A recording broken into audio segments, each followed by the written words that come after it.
put 6:30. But It's entirely Mo's fault this time. Yeah, That's because he crazy. likes Brett.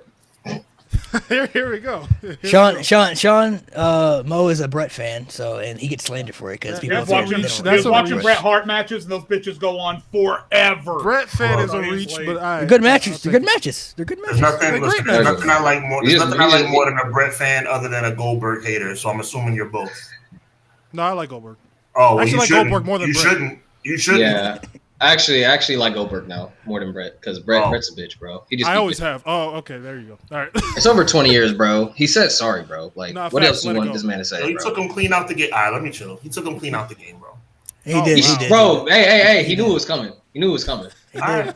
Goldberg Yeah, told he him to put his did. hand up. What Goldberg no, what's said it. He crazy? said, I don't know if put you your hand guys, before we start, have you guys seen the documentary, Who Killed WCW? I was about to start Nah, watching it today. nah. I've seen What's it. Yeah, the I crazy? should- The Talk about it crazy. on my show with Conrad. Yep. The crazy part to me, and this is honestly why, to me, because I've always liked Goldberg. I never disliked him, even though I always knew he wasn't the best wrestler. But when he had a match with Scott Hall and he messed up a spot and he asked Scott Hall, I said, "What are you doing?" And Goldberg said, "I don't know what I'm doing." They basically, without this man really even knowing what he's doing, they put him on TV first. And then he started to get really popular, and then they continued to push him, put the world title on him when he has no idea how to work matches. He still doesn't understand the psychology of wrestling. He still doesn't understand how to call spots. But this guy is being pushed as the world champion. So he doesn't fully know exactly what he's really doing yet working with these top guys. That's why all his matches were protected in squash matches, and then when he lost the championship, he got exposed because he was only very limited to do certain things. Like, he was only trained for like 5-10 minute matches because that's what they were presenting him as. And at that peak, that's all the fans really cared about and wanted to see because it was just working. It was so cool to see, you know what I mean?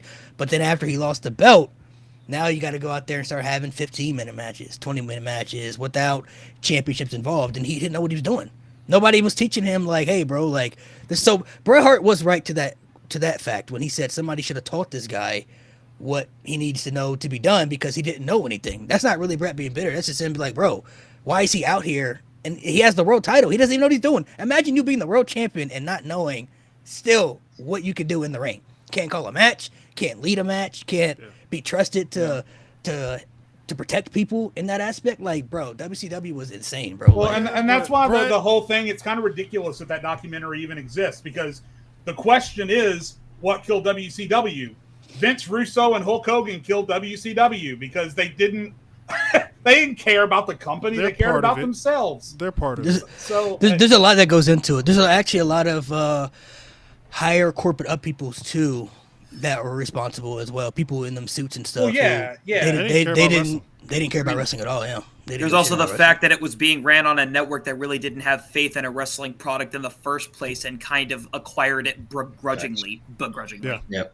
Yep. Well, Brett needed to be more mad at whoever cleared him to wrestle after the Goldberg incident because he Facts. wrestled a few more Facts. matches after that. So Facts. wrestling. Yeah. I mean, yeah. I think by it's the time that twofold. happened, that place was just I'm- a mess. I'm Yeah. probably the biggest Bret Hart fan on this panel. That being said, if Draws could forgive D'Lo, Bret can forgive Goldberg. dead ass. That's what I'm Dead saying. ass. Yeah. Brett, That's what I'm Brett, saying, Brett, bro. Brett is a very on, bitter bro. individual, but He's maybe spiteful as shit, maybe he dude. just holds grudges. That may just be who he is. He may just be a grudge holder. I mean, that's Yeah, who he is. That's he who was he is. spiteful with Vince. He was But- spiteful with Shawn. But I will say though, the That's whole warranted. Goldberg stuff though is crazy because the fact that they weren't even they still weren't even teaching him stuff when he was even the champion. Like, nobody pulled him aside and said, "Hey man, bro. this is what you got to do." Like, he's just out there being the champion, bro. Doesn't even know what he's doing. He just Bro, they got had there. a whole power plant. Like, what the? Like, you had a whole What was that for? training facility.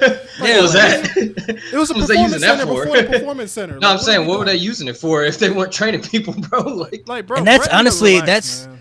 that's for Goldberg, that's a very scary position to be put in. Like, to have an aura behind the gimmick because of the entrance and everything, but going out there and not knowing what the fuck to do though, like, at all. that's crazy, Like, bro. not Wild. like have to rely on others, and then if others can't guide you, because sometimes what if they get hurt? What if they get That's injured? insane, Then you bro. got to be able Exactly. to pick up the ball, and he doesn't even know. Like, that's a scary position to put him in. I And gotta- if it- Brett need to understand, like, wrestling has, like, accidents happen, bro. go ahead, He, Chuck. didn't, Go he ahead, Chuck. didn't mean to do it. I mean, there comes a point though you have to take some accountability. Now, I understand that Goldberg apologized for what he did to Bret Hart. If you guys want to say Bret Hart should forgive him, I'm a I'm not going to disagree with that. But there was also a great deal of discussion about the spear and how it was very apparent that Goldberg was not pulling up on the spear to the point where he wasn't hurting people every single week, every single night. Where's the accountability in that? I understand, okay, you kicked them in the head. First of all, there's a couple of things. I'm gonna be very brief, but I just hope you guys can understand what I'm saying. A, yes, he did tell him to look out for the kick. That didn't mean that Brett tabulated in his own mind that he still was going to kick me in the head as hard as he possibly could. Look out for the kick. Look out for the clothesline. Look out for the drop kick. Look out for the body slam, whatever the case may be. That doesn't mean I'm going to kick you as hard as I possibly can in the head. Let's put that to the side. Cool. But now, the spear, it was clear you're hurting people every single week. This is not supposed to be what you did with the Atlanta Falcons. So there's a frustration that it goes far beyond just what happened with the super kick. And also plays it too. Goldberg, he hurt himself a lot too with the spear, like missing the spear, headbutting doors before he gets to matches, and already concussing himself. Like he took it way too serious. You know what I'm saying? Like he took it way to the extreme that it needed to be. Because the spear was great, but he was like legitimately like he's spearing people. Like but no I one think he trained told him. No one fucking told him how to pull back. Like, what are you supposed to do? DDP when he had his match against DDP.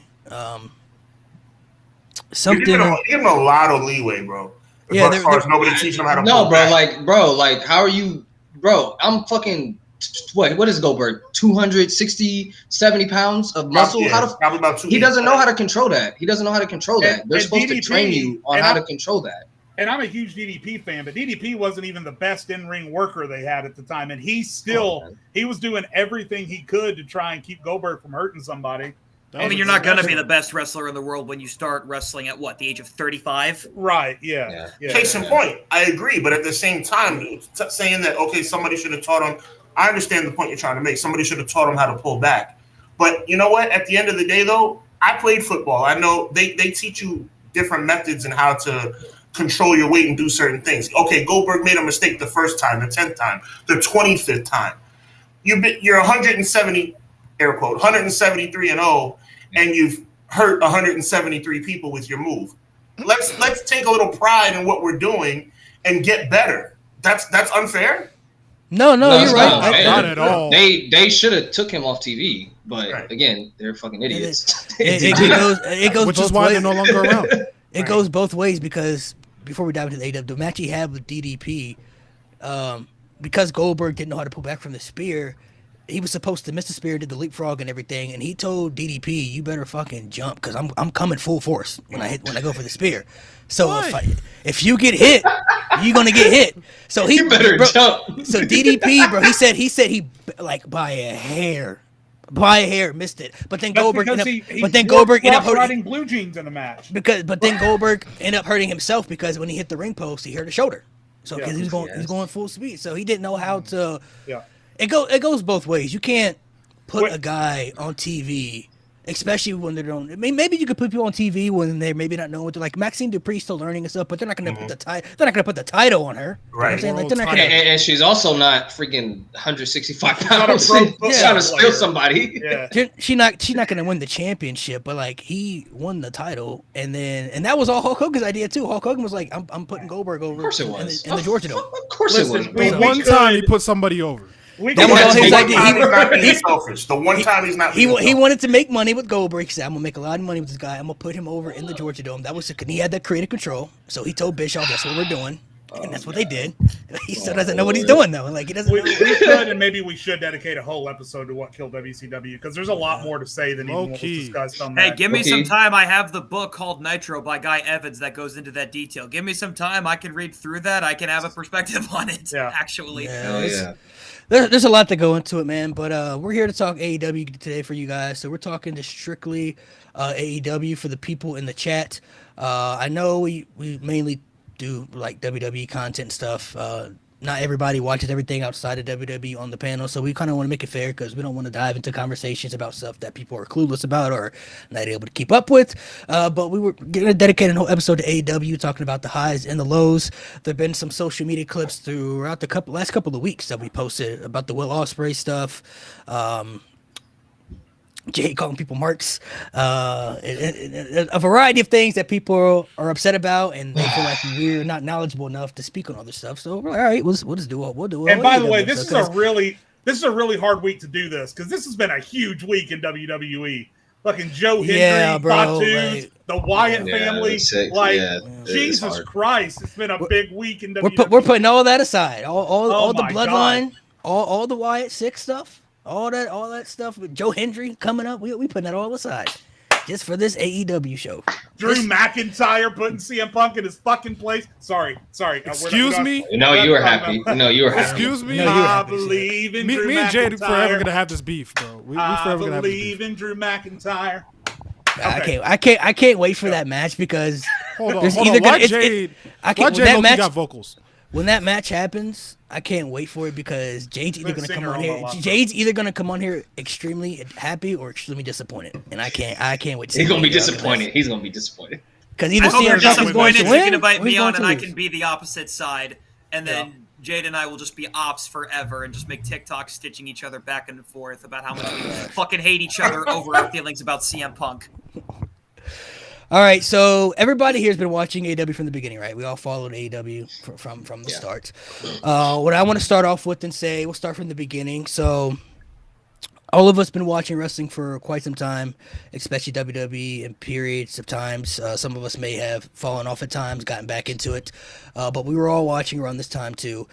We all know how terrible 2019 was for WWE. It's one of the worst years they've ever had. It was very, very hard to watch. But besides NXT was still fun. But if you weren't watching NXT and you were just watching Raw and SmackDown or the PLEs, I mean, you were struggling a bit. This is the same year that you had Goldberg versus Taker. You had the Fiend, Seth Rollins, Hell in a Cell match, Brock Lesnar stealing Money in the Bank, the Bobby Lashley and Lana wedding, Roman Reigns getting dog food dumped on him. Like, so many things happened that year that were just like so bad. But there was a breath of fresh air when we found out there was going to be this new company coming out called AEW.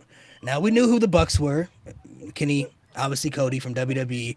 When they got Jericho that same night, I think people kind of took it serious, like, "Whoa, this Chris Jericho's going here. This is something we definitely gotta check out here."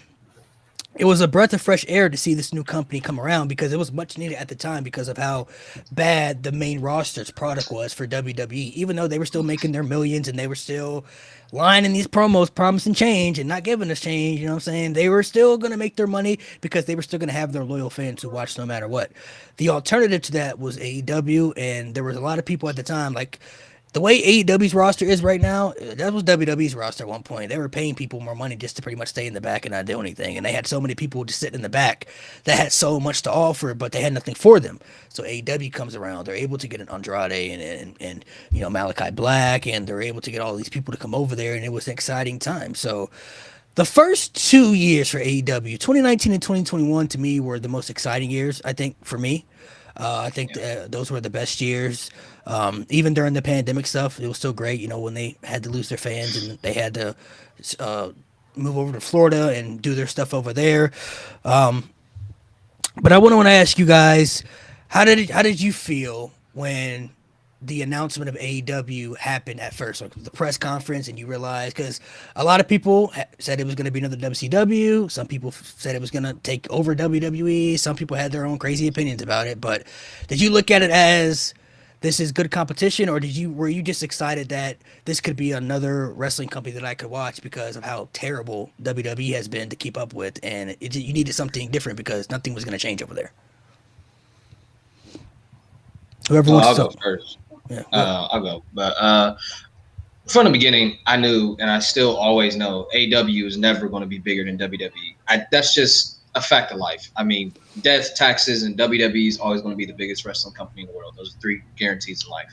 But it was a breath of fresh air. I was more excited because I said, okay, great. Now WWE has somebody to push them and to be more creative and to keep those fans.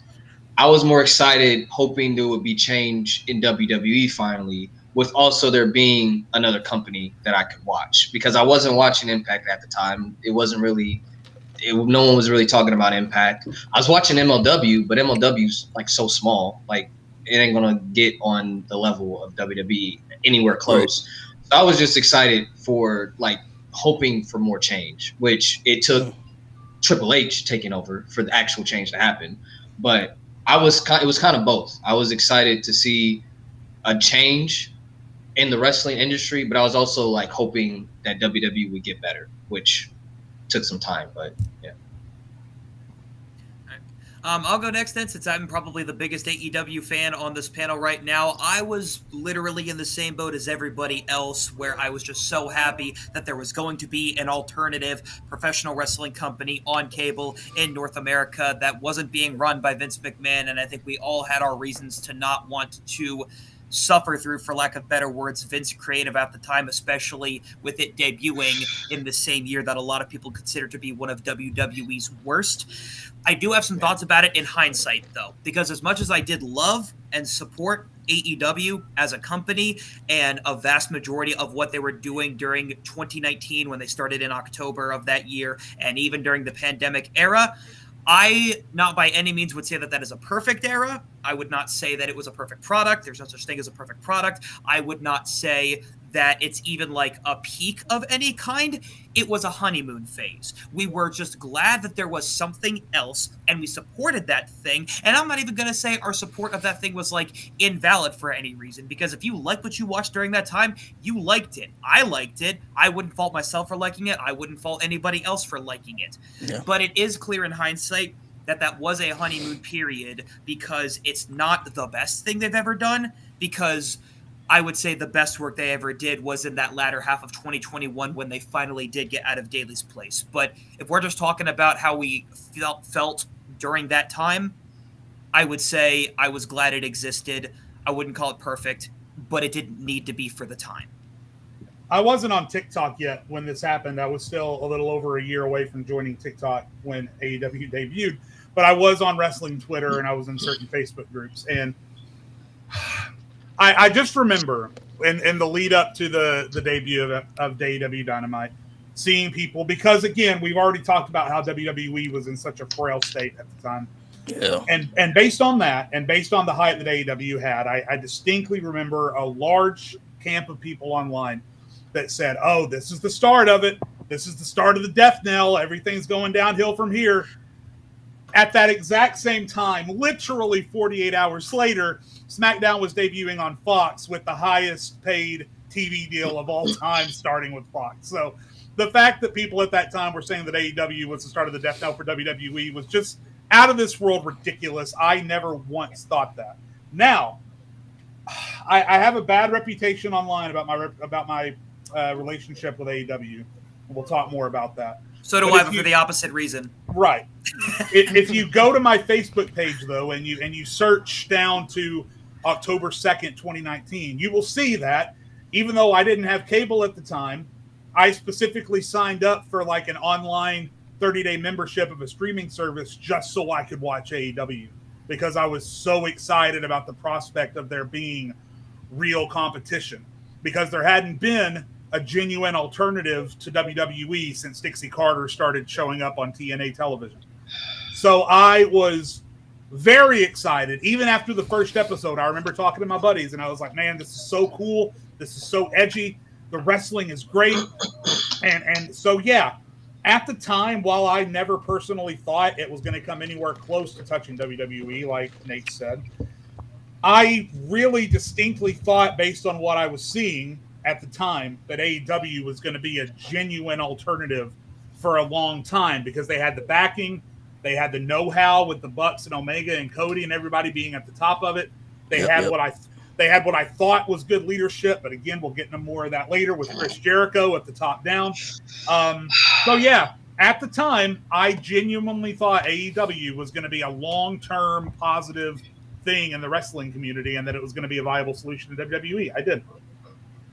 I would say for me, the most important thing about AEW is competition. Most of the panels talked about that already. So when AEW came to fruition, obviously as a wrestling fan, it was something I was excited about.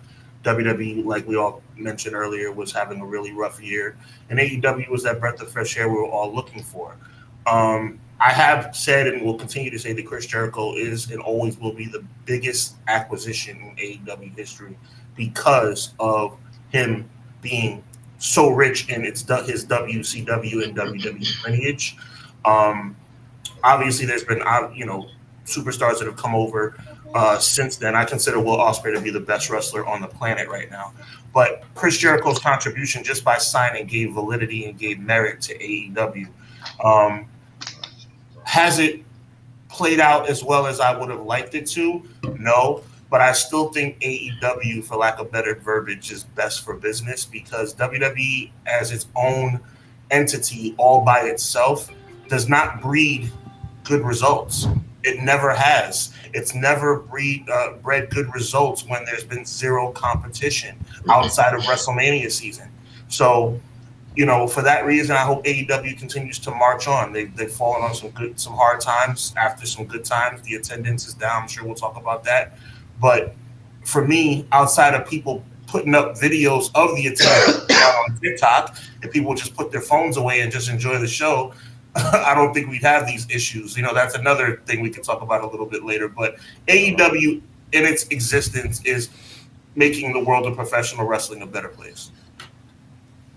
1000%. My thing with WWE at that time was just, like I said, ass. Terrible. Some of the worst stuff. But I came up as a kid that didn't want to watch anything else. Like, the only reason I gave Impact a chance was because Jeff Hardy, who's my favorite wrestler of all time, was over there. But then I gave All In a chance after hearing that they sold out in, 30 minutes? Yeah. And I loved that show. Insane. I thought it was amazing. So to hear that the guys that were running that show that I was already aware of were going to run a wrestling company called All Elite Wrestling, I was like, all right, bet. And then, like y'all said, Chris Jericho gets signed. I'm like, oh, this is going to be huge. And like Double or Nothing, having seen one of my favorite wrestlers at the time, and still, to be honest, Jon Moxley come out, I was like, oh, this is some real shit. And I don't know, like, I'm just glad that we can see a place where guys who aren't given that opportunity on that big WWE stage can actually shine. You know what I'm saying? And it was cool. Like, Nate bringing out that hoodie is crazy because I remember going to, this was before Double or Nothing 2019. I remember going to a McDonald's and I just see a random guy in an AEW hoodie and I'm like, holy shit. I don't see, in Denver, I don't see people repping wrestling like that. So to see that, I actually, got in depth with this guy having conversations, and it really built my hype personally. And, AEW at their peak, legit, I think their best show rivals, and can arguably be better than WWE's best ever show, in my opinion. Yeah, I mean, they had I think a lot of people wanted other agendas because WWE would lack in storytelling, or they would just make bad decisions in matches that didn't make sense, like far as booking wise. So when AEW comes around, off the rip, when you sign Jericho, that, like Sean said, could be the biggest signing they've ever had, because signing Jericho brings not only more eyes, but that also could intrigue superstars like, oh, they got Chris Jericho over there.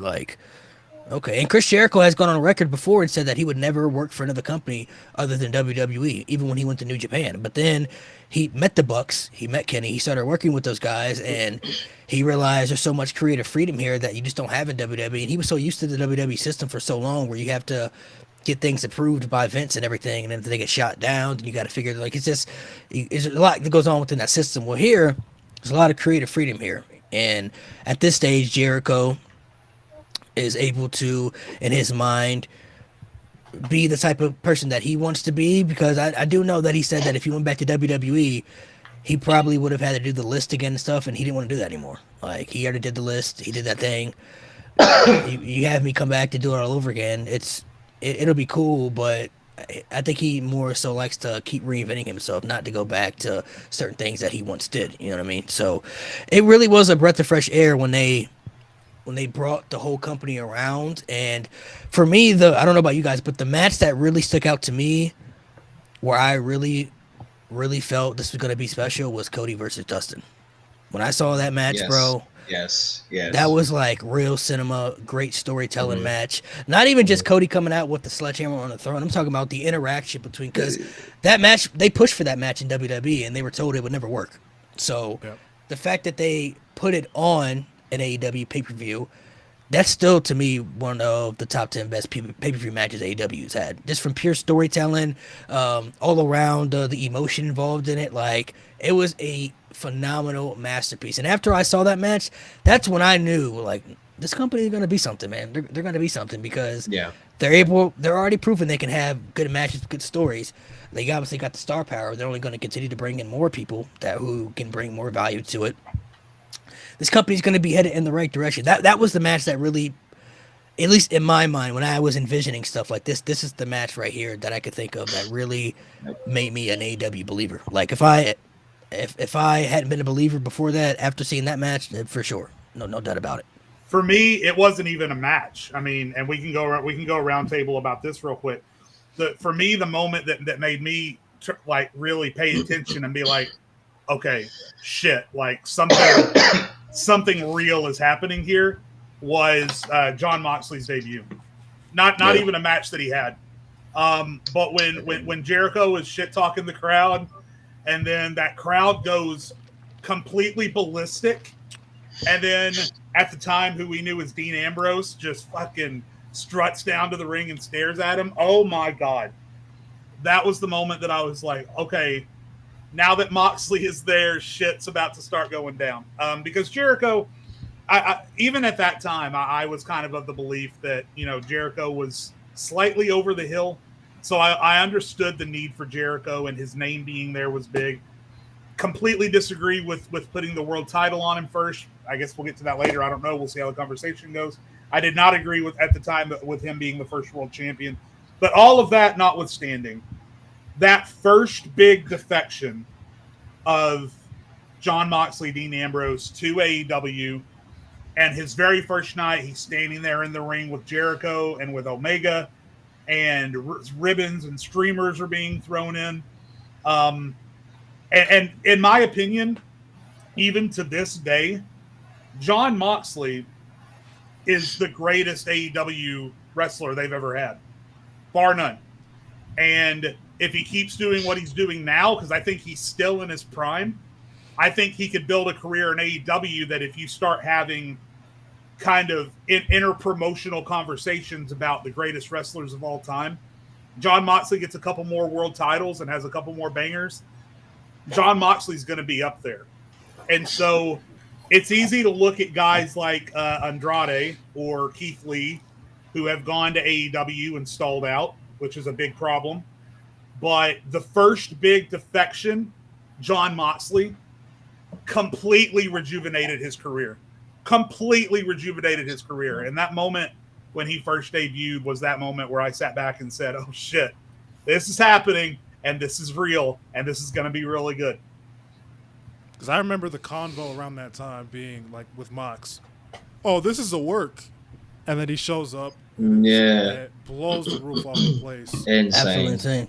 Well, the reason why everybody thought that Moxley or Dean Ambrose leaving the company in the first place was a work is because the company made it a storyline and announced it to the world, because even though we couldn't confirm for a fact that he really was leaving and just letting his contract ran out, they were telling us that he was. And, that was very rare. They don't do that. They don't do that.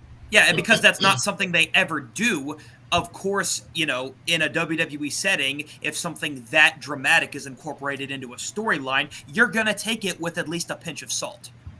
And I was expecting any day at the end of his career, I was expecting any day towards the end of his tenure with WWE for Braun Strowman to come out and put him through 10 tables. And then Moxley was going to go out on his back.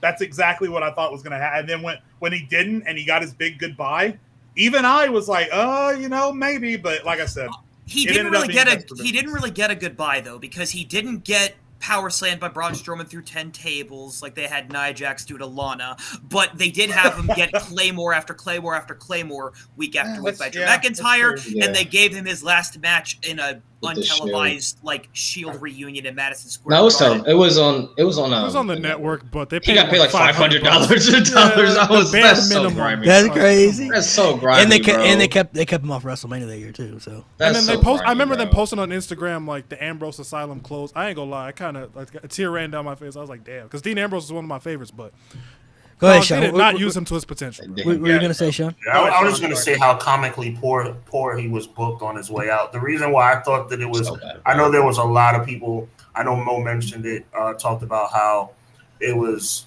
talked about to be a work, and I heard those rumors too. But to me, I did not think it was a work because I was like, the way they're booking this guy, this Nia Jax interaction and all the stuff going on with Drew, Sheamus or whatever the situation was. No, it was Drew. Yeah, it's true. It got to a point where it's like, okay, this guy better be leaving. The way they're treating him, he better be leaving because there's no coming back from this. If he's on Raw 2 months from now, how can you come back from getting slapped around by Nia Jax? I mean, and the ambulance thing and turning heel for no apparent reason and about 87 different Shield shots. It was like, give me a break. Like, that's the reason why I thought it was definitely legitimate because he was being booked so poorly that there was no way that I can see them doing a 180 and him actually remaining with the company. I've always disliked that taste too of how it's only certain wrestlers that get that certain treatment. Some wrestlers who are valued enough can walk away peacefully and they want to keep good relationship. They want to keep good relationship with those people because they're valuable. So okay, Daniel Bryan comes back. Yeah, Daniel Bryan, welcome back. But like how they saw how they did to Ricochet. This man got thrown, did a whole concrete bump too. Got slammed on the on the damn car. Like, but that's how sorry people go out though. They're gonna go out sorry like that. They're not gonna be able to go out like a Daniel Bryan. Like those people that they're not really caring about. Like, oh, we'll see if you come back. If you want to come back, you can come back. If you don't want to come back, don't worry about it. But everybody, I don't think it's never been fair that everybody doesn't get that type of treatment. You know what I mean? Like certain wrestlers, obviously with higher value names, are able to be able to do what they want. And I guarantee you, like, if Brock ever comes back, whenever he decides he's done, he's gonna go out the way he wants to go out. You know what I mean? Yeah. Like they're not gonna have him get thrown around by Nia Jax. That ain't happening. I'm saying so. I don't care if you get killed on your way out. It's just the build up to you getting killed. Like Ricochet was fine on his way out. Like he looked good and he just died. Like that was it. Like, but like Dean Ambrose, they did, and like the Revival, like they did them dirty. Like I don't like when they make had Bobby Lashley talk about his wife and then put him through a table and that was his last Raw. Like, are you kidding egregious, me? bro? Egregious. Bro. Yeah, that was. But you can always tell when WWE has a little axe to grind. You can tell when WWE doesn't like when somebody's on there like, okay, you know what? If we're leaving on good terms, okay, we had a conversation. We both agree that you should leave. Maybe it's better horizons. Come back and see us in 5 years. But if somebody wants to leave on their own cognizance and like Dean Ambrose is telling the world, through his like afterwards he obviously spoke on it, but I'm talking about like in his actions, like you can see in his facial expressions, like what I'm doing on this show absolutely sucks. WWE, and especially the person they used to have running the show, very petty. Very petty. So you know what? On your way out the door, we're going to humiliate you on your way out the door. And we're going to make you regret showing the world that you don't want to be here. Now, fans like who are educated and have a little bit of understanding about the product, understanding about good wrestling talent, who respect Jon Moxley, are going to take that with a grain of salt and say, you know what? They did him dirty. That's just WWE being petty. I agree that Ricochet was not sent on his way in a terrible way. But I do have to say this, and I'll pose it in the form of a question. I understand the old school adage of you lose on your way out if it's a match, that is. I don't necessarily agree that you have to get beaten up on your way out. Is that just me? Well, so what I was wanting to say real quick is, regardless of your answer to that question, I will just say I would rather go out on a stretcher after taking a concrete bump and power slam through a car than be a part of a list of 20 wrestlers that are announced as future endeavored on WWE.com. Because, I mean, there's two ways you can go out of WWE. Either you go out on a stretcher or you go out on a list. And I'd much rather go out on a stretcher than go out on a list because at least you're like, we all remember when Drew McIntyre got released 10 years ago and it was a single line on WWE.com. Drew McIntyre has been released by WWE. We wish him well in his future endeavors. And that's not, I'd like to think that Drew McIntyre, when he was rebuilding, right, and when he was recharging, I'd like to think he had just a 6-foot poster of that on his wall. Yeah, because they didn't even have the common courtesy to send him out on his back.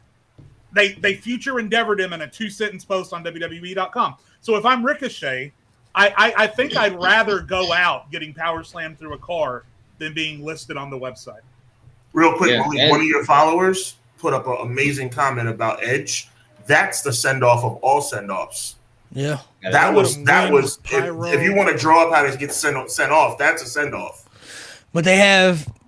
Well, Vince wasn't in charge at the time either, but right. That's just the respect level for Edge and what he's done. You know what I'm saying? I mean, he literally broke his neck for the WWE, bro. Like, he lost his career. Lost his career because of WWE. So, certain people like that will get their respects and send-offs. You know what I'm saying? Like, there's a reason at the end of Undertaker's career, he kept coming back because he wasn't ready to walk away. But Vince, Vince was like, bro, are you ready yet? Like, if you go back and look at those Dark Side of the Ring documentaries that they were doing with Undertaker, they had a little thing where Taker was telling Vince that he thinks he's done, and Vince basically is telling Taker, it's up to you, bro. I'm not going to tell you when to walk away. He's giving him the courtesy to let him leave on his own terms, but that's the Undertaker, though. Undertaker don't have that less value like some of these other people that, you know what I mean, can't do that. So I would just much rather go out in a match, bro. Like, Ricochet getting beat up the way he did, that was cool. No problem with that either. But like, they brought Breakker look like a monster. Yeah. But I feel like he could have just beat LeBron could have just beat him, and then he could have just did what he did like to Von Wagner on NXT or something like that. You know what I mean? And then Ricochet was gone. Jeez. Like, all right, bro. Relax. Crush his skull. PG, you know PG, I mean? Like something, PG, bro. Relax. Something that makes him look strong. You know what I mean? So going out on your show already like bought, bro. He don't need no more. Can I also just say I loved how Jon Moxley handled his interviews right after all of that. One of my favorite quotes from him, I think it was Starrcade, I don't remember. He was doing a panel, basically. He was up on stage doing an interview, and he was telling the story, and you've all seen it. But anyway, he ended it with, he said he went and talked to Vince, and Vince said, no, this is what we're going to do. And he said, I told myself, really? You're going to make me walk away from all this money? You're going to make me quit. You're going to make me walk away. All right, fine. That's what you're going to do. I'm out of here. I love how he phrased that, because ultimately he's right. WWE didn't give him a choice. And as we bring it back to the original point of the conversation, at that time, because of the state WWE was in, to see someone like a Jon Moxley, who 99% of wrestling fans believed deserved so much better than what he was getting in WWE post WWE Championship run.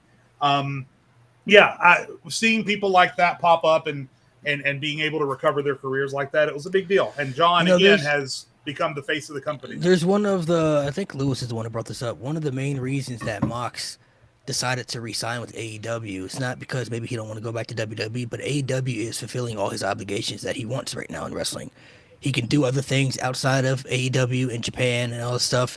He has the creative control freedom. He's probably also helps and produces stuff backstage to help others, you know what I mean? Like, he's in a position where he's comfortable and he's happy with what AEW has presented him. Not only to mention, he can still make good money over there too if he was making in WWE. So what AEW has offered and gave him works for him, and that's what he's looking for. Yeah, and that's the thing that I think is lost on a lot of fans, especially the types of fans who were like never going to be charitable towards AEW in the first place, which is that not everybody is going there because they want to be the world champion. Obviously, your Jon Moxleys of the world are going to be world champions because Moxley had more stock than any ex-WWE person that could have signed at that time. But a lot of times it really is because they get fulfillment from working in the business in a way that WWE couldn't give them. That doesn't always mean they're gonna get mega pushes. If they want that, cool. If they get that, and on top of them wanting it, also cool. If they don't want that, if they just want to be able to have certain type of matches and be able to have certain creative ideas that just the WWE setting was not going to give them, and that's what they want, I don't then care what anybody else has to say about what that person should or should not be doing, because they're not the one in that position to tell them, hey, you should be wanting this, because it's not their place to say. Yeah, and to be fair, even as much as AEW has to improve on nowadays, which I still want to get into later, that kind of stuff is still happening now, because you look at Swerve. That guy was headed towards nothing more than a Shelton Benjamin type career in WWE. That's all he was ever going to be, was a mid-card champion, maybe multiple time, maybe IC champion if he's lucky, right? If WWE had held on to him. That was the path. and then he goes to AEW and shows he's given this opportunity to show all this charisma that he was just, for some reason, even in NXT, really never given the opportunity to show off. And so, there's a lot of guys that go to AEW and it doesn't work out. But at the same time, 5 years later, you still have someone like Swerve who is released from what was only ever going to be a mid-card history in WWE and becomes one of the top wrestlers in the world now. So there's a thing in wrestling, and this goes back to the Rock stuff, and I'll explain why. Some fans feel like when you're a pro wrestler, that's number one, that's all you can be, and you only have to work for one company. Remember when The Rock kind of made it clear that he was going to be stepping away and going to Hollywood? He was getting booed in matches. Like people had felt that he had turned. How dare you turn your back on us? How dare you walk away from the almighty WWE to go make movies and fail? Why would you go there?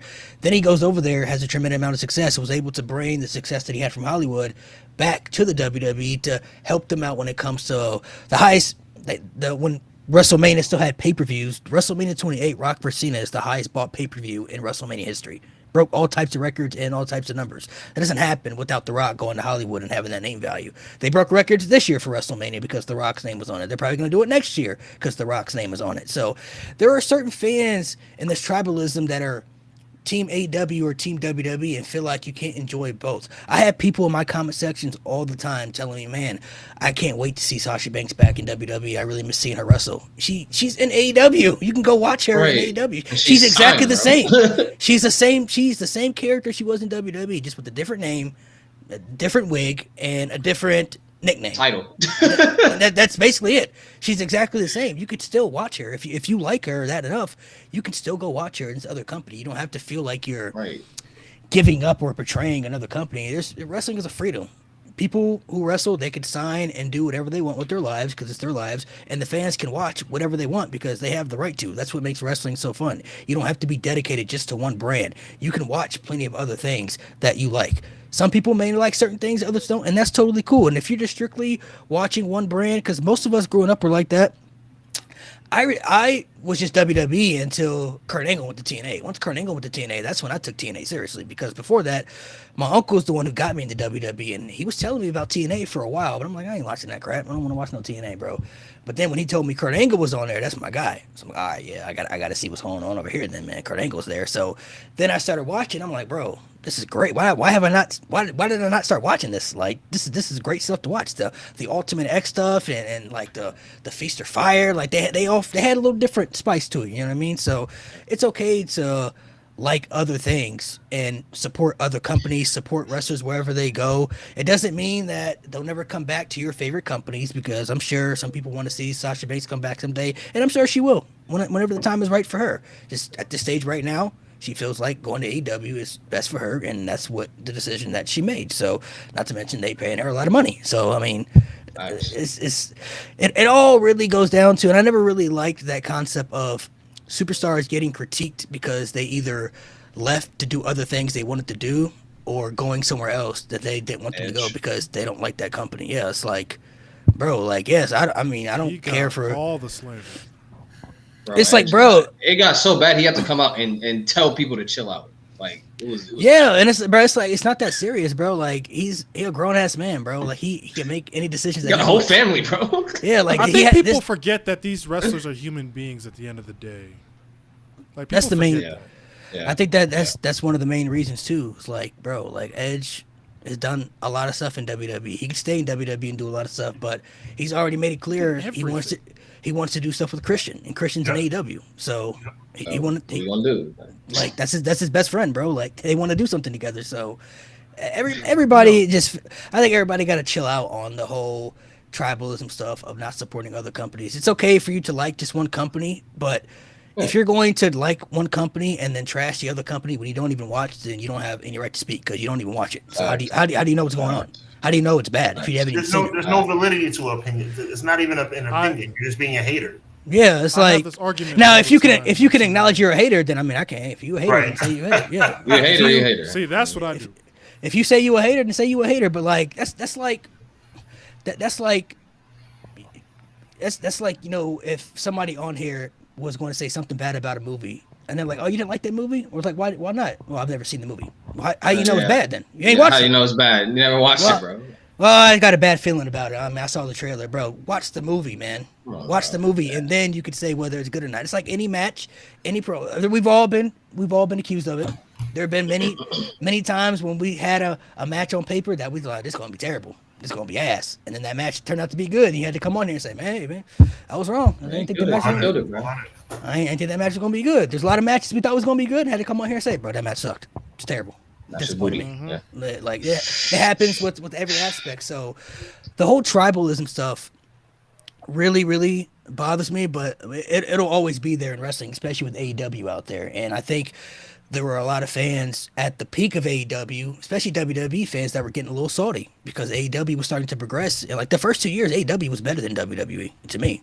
They were progressing and doing a lot of things better. The shows were sold out. I went to a couple of shows, bro. The atmosphere was fun. The shows were sold out. It was like a cool environment to be in, bro. Like it was just the energy was just cool. It was different. You know what I mean? And it brought something different to the table. So I feel like when you're heading into that 2019, 2020, 2021 is really like when AEW really was like stamping a lot of stuff. And I think it started with that AEW All Out show in 2021 in Chicago, because the matches they had, the Lucha Bros, Young Bucks, oh my gosh. I mean, the matches they had, and then that ending when you had Adam Cole and then Bryan Danielson come out in the end. I mean, we already heard about Bryan Danielson, but Adam Cole to show up too, when you had that ending all in once, that honestly shook a lot. That shook the world to its core, because a lot of us, I think, when the show ended, sat back and said, "This shit is really like AEW is deep in the bag right now, bro." And like, I want to say trouble.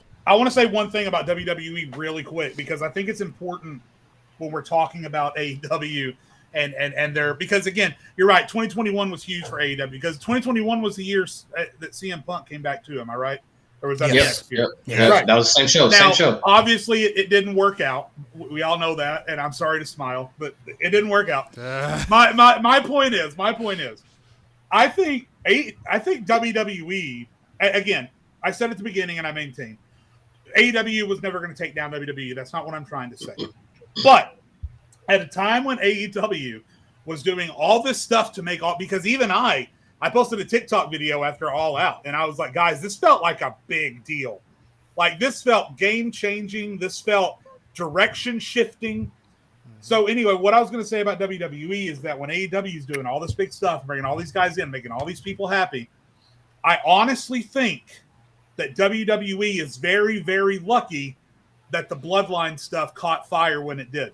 Because I think the Bloodline stuff was the only thing, literally the only thing that made people, even if they were fully attentive to AEW over here, kind of like, what's going on? Bloodline? Roman Reigns? I would say SmackDown as a whole. SmackDown but SmackDown got better as a result of Roman Reigns and the Bloodline. Yeah. No, it's literally because of the Bloodline. But you guys are right. AEW 2021 was when, like, it started in 2019.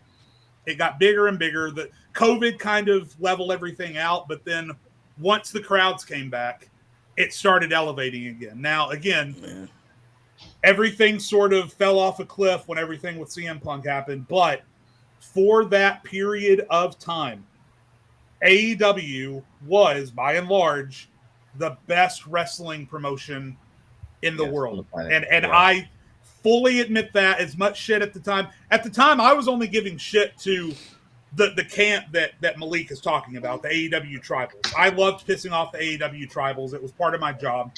That's the only part of AEW that I hated. But if you had asked me in private, what is the best wrestling promotion in the world, I would have freely said AEW, because they were killing it. They were I remember All Out specifically. I went to watch it at a friend's house.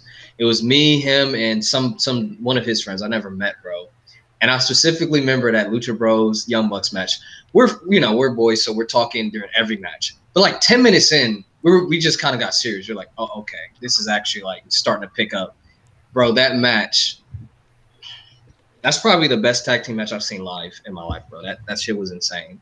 That was so good. That's one of the best matches I've ever seen live in person, like in real time. the emotion, the thumbtacks on the boots, the ending, the blood, and then there was a sign I remember after the match that my friend saw, and it was so perfect. It said, "This is why I love professional wrestling." Fucking incredible. That entire show was incredible. Like that ending, we recorded because we knew Adam Cole was coming. We knew Adam Cole was coming. Like I was all right, Adam Cole, because like Kenny Omega, they killed him off in the Elite and such shit like that. And so we put on our phones, and then he came out. I still got the video on my phone. It was all crazy. And then we put our phones up, and then Daniel Bryan came out. And one of our friends left. He went to vape or some shit. And then so he came back. And we were like, dude, come back, bro. Daniel Bryan's here. And bro, that shit was so hype. Like that feeling, bro. Like that was a feeling WWE was not giving us. Like obviously we got it with the Bloodline stuff, like WrestleMania Night 2. But we weren't getting that feeling with WWE. Like only NXT was giving us that feeling. But even still with NXT, everything was kind of in place already. So like the only thing you could really get in NXT was like just like cathartic moments because of the stories they've been telling, which is great. But plus, AEW they were shifting like to 2.0. NXT was completely changing. Yeah. At that time, you're right. Anymore. Yeah. So that period of NXT was over anyway. So and Adam Cole, like you weren't getting that. Like you got two free agents, like two massive free agents at the time, and that was an insane night. Like I remember my friend driving me back. We were just like, bro, that shit is crazy. That's a top 10 pay-per-view I've ever seen in my life, bro. It's so crazy. I think it's way higher than that. Personally, I said it at the time, and I still feel this now. That show is right up there with WrestleMania X7 to me. That is on X7, the same yes. fucking tier. And I give high praise to X7, so that's saying a lot. That's the WrestleMania X7 for sure. Like 100%. It's on tier. And this was also a very important factor too, and everybody else can jump in here too. That was one of the main bad parts about WWE, because they were losing people like Bryan Danielson, people like Adam Cole, who were wanting to leave and let their contracts expire because they didn't trust the process on the they didn't trust the main roster process. They didn't trust that they were going to be in good spots. They didn't trust they were going to be utilized. They were afraid they were going to be called up and be changed like Keith Lee, like Karrion Kross, and then get destroyed in the end. So they were smart enough to see what's going on over here. At the peak of it at the time, well, let's go over here. We can still make a lot of money. We don't have to travel as much either. Less travel. And another thing that makes AEW stand out, unlike WWE, is that they take care of all the commissions. They pay for hotels, they pay for flights, they pay for cars, they pay for all that stuff. So you don't have to spend your own money on that stuff. You saving money. Right?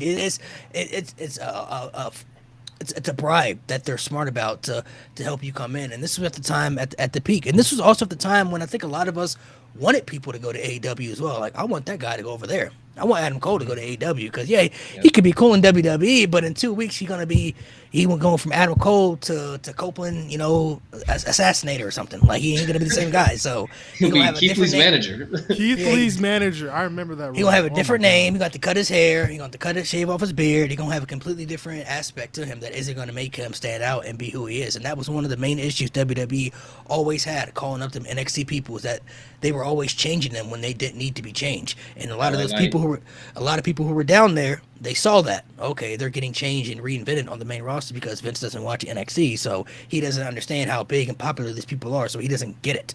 Now we got a chance to go over here, still be who we are with our momentum, and still be able to put on great matches, tell great stories, make a lot of money, and be with our friends. It's an easy deal to take right there for any wrestler. Yo, I said it then, and I'll say it again. That double debut by Cole and Bryan, literally, to me, is one of the greatest. I'm saying it. That's how I feel. One of the greatest singular moments in professional wrestling. Period.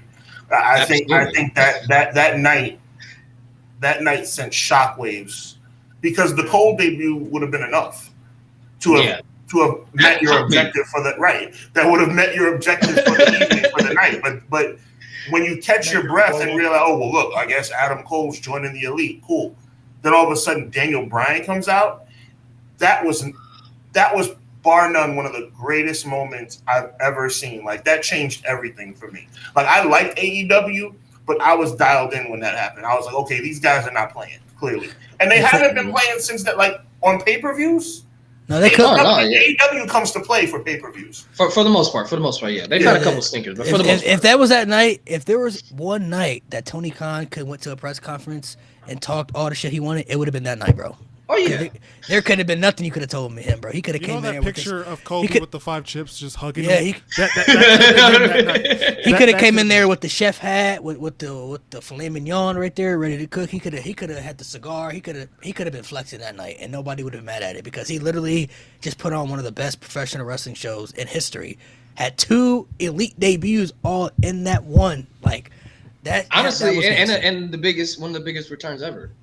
CM Punk, like Yeah. his first match back in like 7 years. Like that was what kept me, because I was very like, I was following it the whole way through. I don't see, and I was, honestly, like, in and out, but that was I really don't see how, if you were watching wrestling at that time, whether you liked CM Punk or loved CM Punk, at that time, when you found out CM Punk came back to wrestling and he went to AEW, I don't see how you couldn't look at AEW and be like, no, this company's serious. I don't see how you could have looked at that company and said this company was a joke at that point. They were able to bring back CM Punk to wrestling. There are many people who thought he would never come back. They especially thought he'd never go back to WWE either. So at that time, I mean, the fact that they were able to bring him back at that time frame, like if you were watching around that time and you still didn't believe that AEW was serious, I don't see how at that point. And I want to say something. If you are a CM Punk fan, but you hate AEW and you want AEW to fan, you're a fucking idiot. If it wasn't for AEW, CM Punk would have never came back to WWE. He would have never came back because AEW gave him that taste of wrestling, and he's like, "Oh shit, I actually like." He got that feeling again, and then he realized how efficient the WWE system was when he realized, "Oh, this is what they're doing over here. Is I don't like the way they run stuff over here." And then obviously Triple H being in charge and not Vince McMahon helped a lot. But that if it wasn't for AEW, CM Punk would not have been back to WWE. Like you don't get Survivor Series 2023. So if you love CM Punk but you want AEW to fail, you're an idiot. If you love pro wrestling and you want AEW to fail, you're an idiot. You're an idiot. You're an idiot. Yeah. Regardless. That's facts too. Yeah. Yeah, no, that's true. Yeah, no, I do agree with that general statement of how if you just want like anything to fail or anyone to fail or any promotion to fail, then you're kind of like entering into a territory where I would say your wrestling fan card should be revoked because you shouldn't be a fan of something, but then also just want something to like You're cancer. Go. Yeah, you're being a cancer, and you don't treat cancer by being nice to it and having a sit-down conversation with it. Like, which is why I never fully got behind the idea that I've seen some people throw out of tribalism somehow being a good thing in wrestling and how it's okay to have some of these people who will just say that AEW is WCW 2.0, that all AEW is just people doing their triple indie bullshit and there's no storytelling to the moves, which I could go on about how like 99% of the people who say that there's no story or ring psychology have never actually like laced a pair of boots or taken a bump in their life. So who are they to say that they know anything about that? But that's a whole nother tangent. Ouch. It's just... And I mean... And they only watch one product, but you're absolutely right. No, yeah, not to mention they only watch one thing too. And that is the reason why my personal criticisms that I have about the AEW product don't revolve around things that I wouldn't really have a say in like that. Because the worst types of wrestling fans will make those arguments when they have no room to. So the shit that I say that I do and do not like about AEW comes from how I, as a viewer, personally like or don't like decisions that they're making, and that's how I leave it. That's how I've grown to leave it. Because if you would have asked like 2020, shaved head Smith, who was going in on people for literally no reason other than it was a wrestling opinion he disagreed with, he would have probably tried to make those kinds of arguments, and I slapped the shit out of my old self for doing that. But with time, you grow and you learn, hey, tribalism is really stupid. Let's just decide what we do and don't like. I think also a lot of fans also get shocked when they find out that other wrestlers watch other promotions or they have friends over there, other promotions they're cool with. Like, what do you think, bro? Like, you think they're not watching the product? Like, you don't think people in the Attitude Era are watching the product? You don't think people backstage watching WCW? People in WCW backstage watching the WWF? Of course they're watching. The click, bro. Bro. Like, come on. They're keeping up with the product, and they still have. They used to watch Raw. Yeah, and people still have friends over there. Like, just because they're not working with that company doesn't mean that they're gonna disown them. Like, oh, you're not my friend anymore. Like, you're a traitor. Like, people think wrestling companies are planets, bro. Like, no, No, it's all one industry. It's organic. Bro. Come on. I feel like I need to jump in on Smith's point of people who want AEW to fail, because I feel like this is the common misconception I've always gotten on my social media accounts. Time to bring out the do-rag. Even though it's here, it's here in spirit. Put it on it. Just put it on the hat, Jay. Just put it on the hat for us. I feel like if you go back, I hate it here. If you go back and you, there you go, Mo. That's great. If you go back and you watch any video that, if you search Infamous Opinionist AEW on TikTok, you will not see one video where I have ever said I want AEW to fail. You will not see one video where I have ever called it WCW Light or WCW 2.0. Never said that. Now, what I have said and what I have been consistent about for the past 3.5 years on social media and the past year and a half with these gentlemen on this podcast and the previous podcast, it's not that I don't believe in the concept of AEW. It's not that I don't believe in their talent. I have zero belief in Tony, middle name Khan. I don't even know his middle name. Aloysius. I'm actually kind of curious. Archimedes, bro. Archimedes. Tony Khan reminds me of that classic sitcom trope where there's like a 6th grade student and there's like a kid parent job exchange, and this 12-year-old becomes the principal of his high school for a week. That's kind of what this reminds me of. The longest week of my entire life that Tony Khan has been the principal of the AEW high school, and I hate it. Now, at first, it wasn't really noticeable because the talent on the screen and the flash and the Moxley of it all and the Daniel Bryan of it all and everything we just talked about and the great pay-per-views and the great matches and the tremendous alternative and the great crowds, we didn't really notice it. But then the curtain started to get peeled back. And Tony Khan has now proven, without a shadow of a doubt, in my opinion, he doesn't know how to manage talent. He is way too easily influenced by those around him. He does not know how to take charge. And I don't think any of the wrestlers in AEW, now maybe they like him, maybe they'd invite him to the cookout. I don't think hell no, absolutely not. Hell no. Okay, hell no. Not I like how this bottom row. Okay. He going to the brunch, bro. He had the brunch, man. He had the brunch. My the point brunch is crazy. The CM Punk debacle.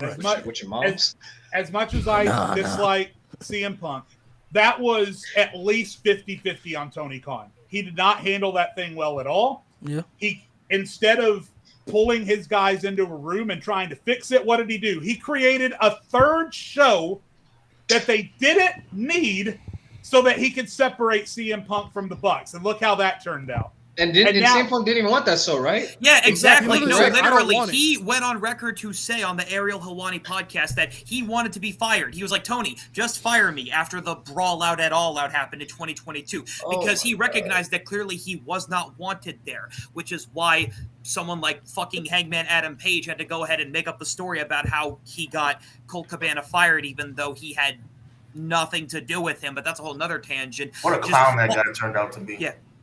All of these little things happened over time, and they ate away at him. And naturally, he had a right to feel that way about the way he was being treated. And he thought, you know what? Since this is the extremes that we went to, like a literal fight broke out, just fire me. And because that couldn't happen, that's what proved more than anything that the thing that we all knew, but we didn't have anything to point to and say, yes, this is how we can confirm it to be true, that Tony Khan is a boss first and a friend second. And it's because of that in spite of everything that I love about the AEW product, the common denominator for the things that make me feel embarrassed to be an AEW fan at times is Tony Khan. Absolutely. The moment that I gave Tony Khan the side eye was when he went on Twitter in 2021. I think this was New Year's Eve 2021. And he randomly threw a stray at Big Swole for no fucking reason. I remember that. I was just like, why? For what? What did she do to you? Because Yeah, bro, because you didn't utilize her right, bro. So it's her. I don't know what he said. It was some bull. That was the moment I was like, I remember that, bro. That pissed me off since that so day, much. I've always looked at That pissed me off so much. The main, I don't want to say AEW is a lot like WCW where the inmates run the asylum, because I think Tony has control of that where he's the boss. It's just the main thing is that Tony Khan doesn't strike fear of a boss, though. You know what I mean? Like, no. When Vince was in charge, bro. Like, you ain't gotta like it. If you don't like it, you can leave. This is what we're doing, and that's the final. And people respected him enough to go like, all right, this is what Vince wants to do. This is what we got to do. I think Tony Khan is missing that now. Granted, I know that there were people who have spoke about Vince has that intimidation factor to him, so maybe it's just his presence and how he carries himself. Maybe Tony's just not that guy, but maybe he's just not that guy. But you have to let it be. Bro. You have to let it be known that you're the boss. Being a boss, you're gonna have to do things that you don't like and do like, but that's part of being a boss. But here's the thing, bro. Like, Tony Khan is, for all intents and purposes, he's a nerd, all right, and I'm a nerd too, so I'm not throwing that as an insult. But I think we can all agree that we've had managers who really physically aren't that intimidating, but you know not to do shit around them because you're like, all right, let me relax. Or a teacher like that, like, all right, let me not say this because they are my boss. There's that authority there.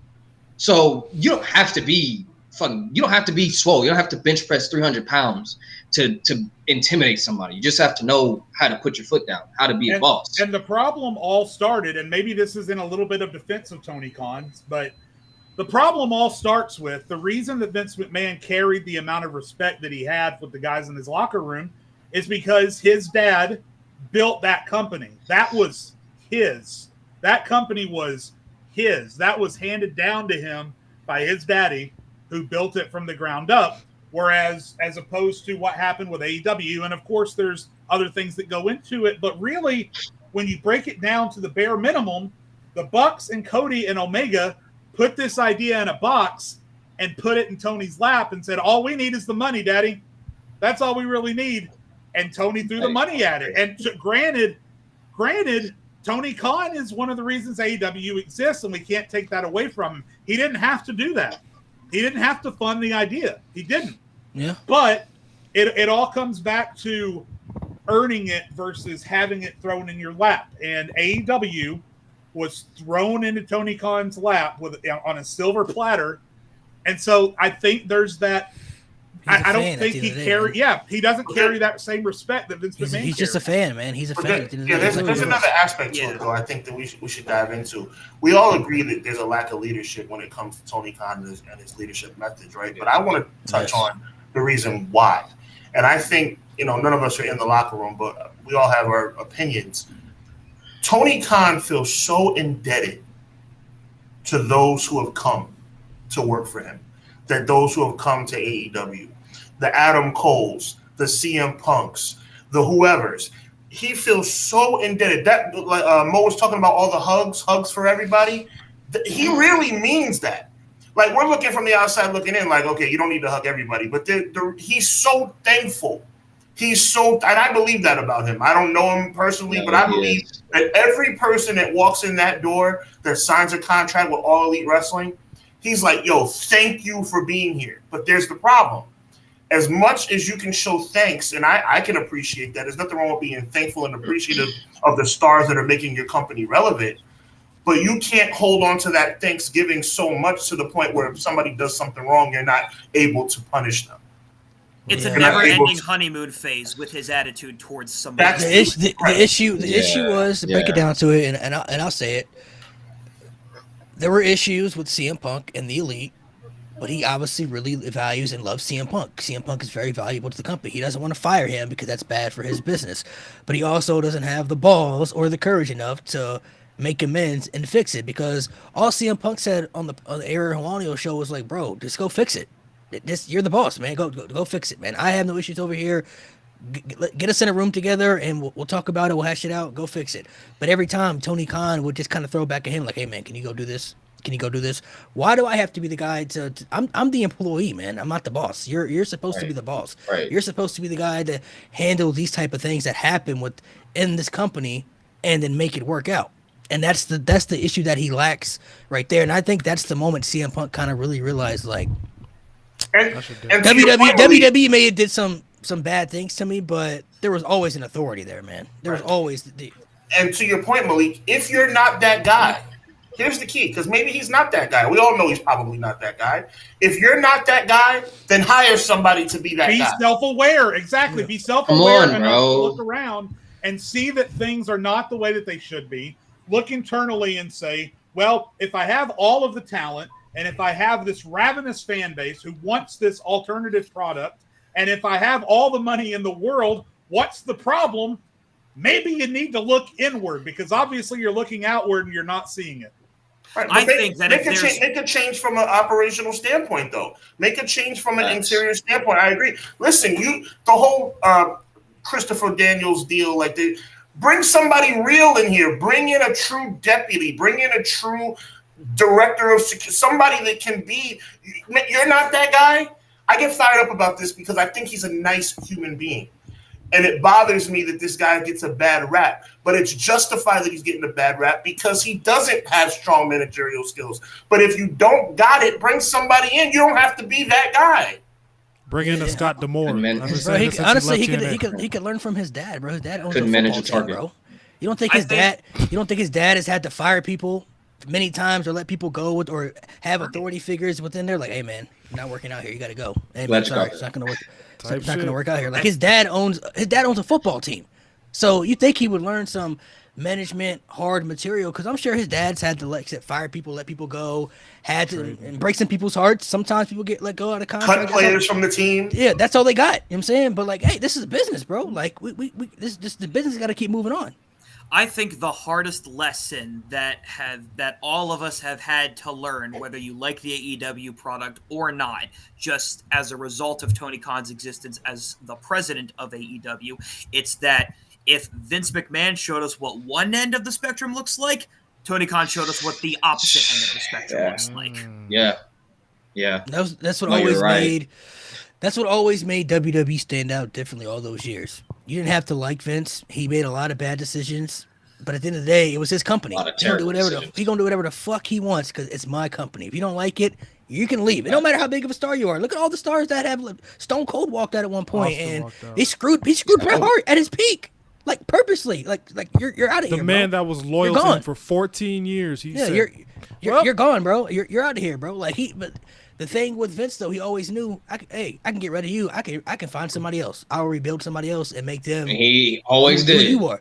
And he always found somebody else. And then Brock Lesnar walked out. He want to say, all right, well, we got John Cena, we got John Cena, Randy, we got Batista. It's cool. We'll find somebody else.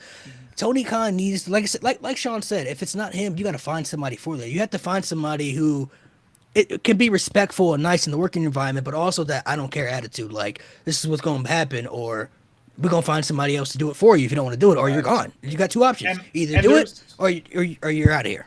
There's people in chat calling this out, and I want to make sure we speak it into existence on the show. Nobody is saying that Tony Khan doesn't know what he's doing 100%, because, I mean, you can't deny that it's been under his watch that guys like MJF have become stars. Swerve Strickland is becoming a star. He's actively trying to make Jungle Boy a star. The Brody Lee tribute show comes to mind as something that was handled just so extraordinarily well. So there's obviously a part of Tony Khan that understands the wrestling business, but like it really, Sean hit the nail on the head at this point with Tony Khan.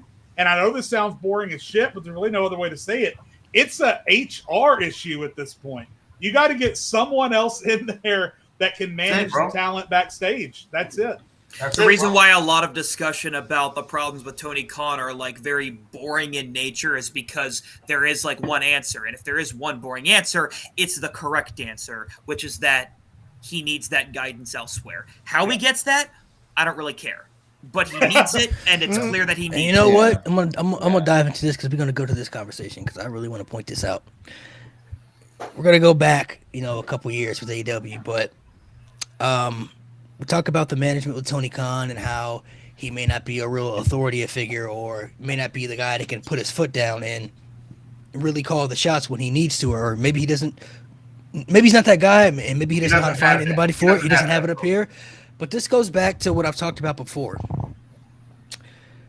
does anybody find it still to this day strange that Cody Rhodes left the company, man? He was one of the EVPs that helped start this company. He was one of the guys that helped build this company Not started on that guy.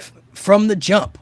So when Cody Rhodes steps away, because we there were rumors going on about Cody showing up at WrestleMania and stuff. We didn't really know what was going to happen and everything, but then it actually happened. And there were a lot of people who were like, "Whoa, this is." I mean, you had thought there were people who were probably going to make that jump at some point. Obviously, that was going to happen, but I don't think anybody thought it was going to be Cody Rhodes to be that guy to make that first jump. At least not early.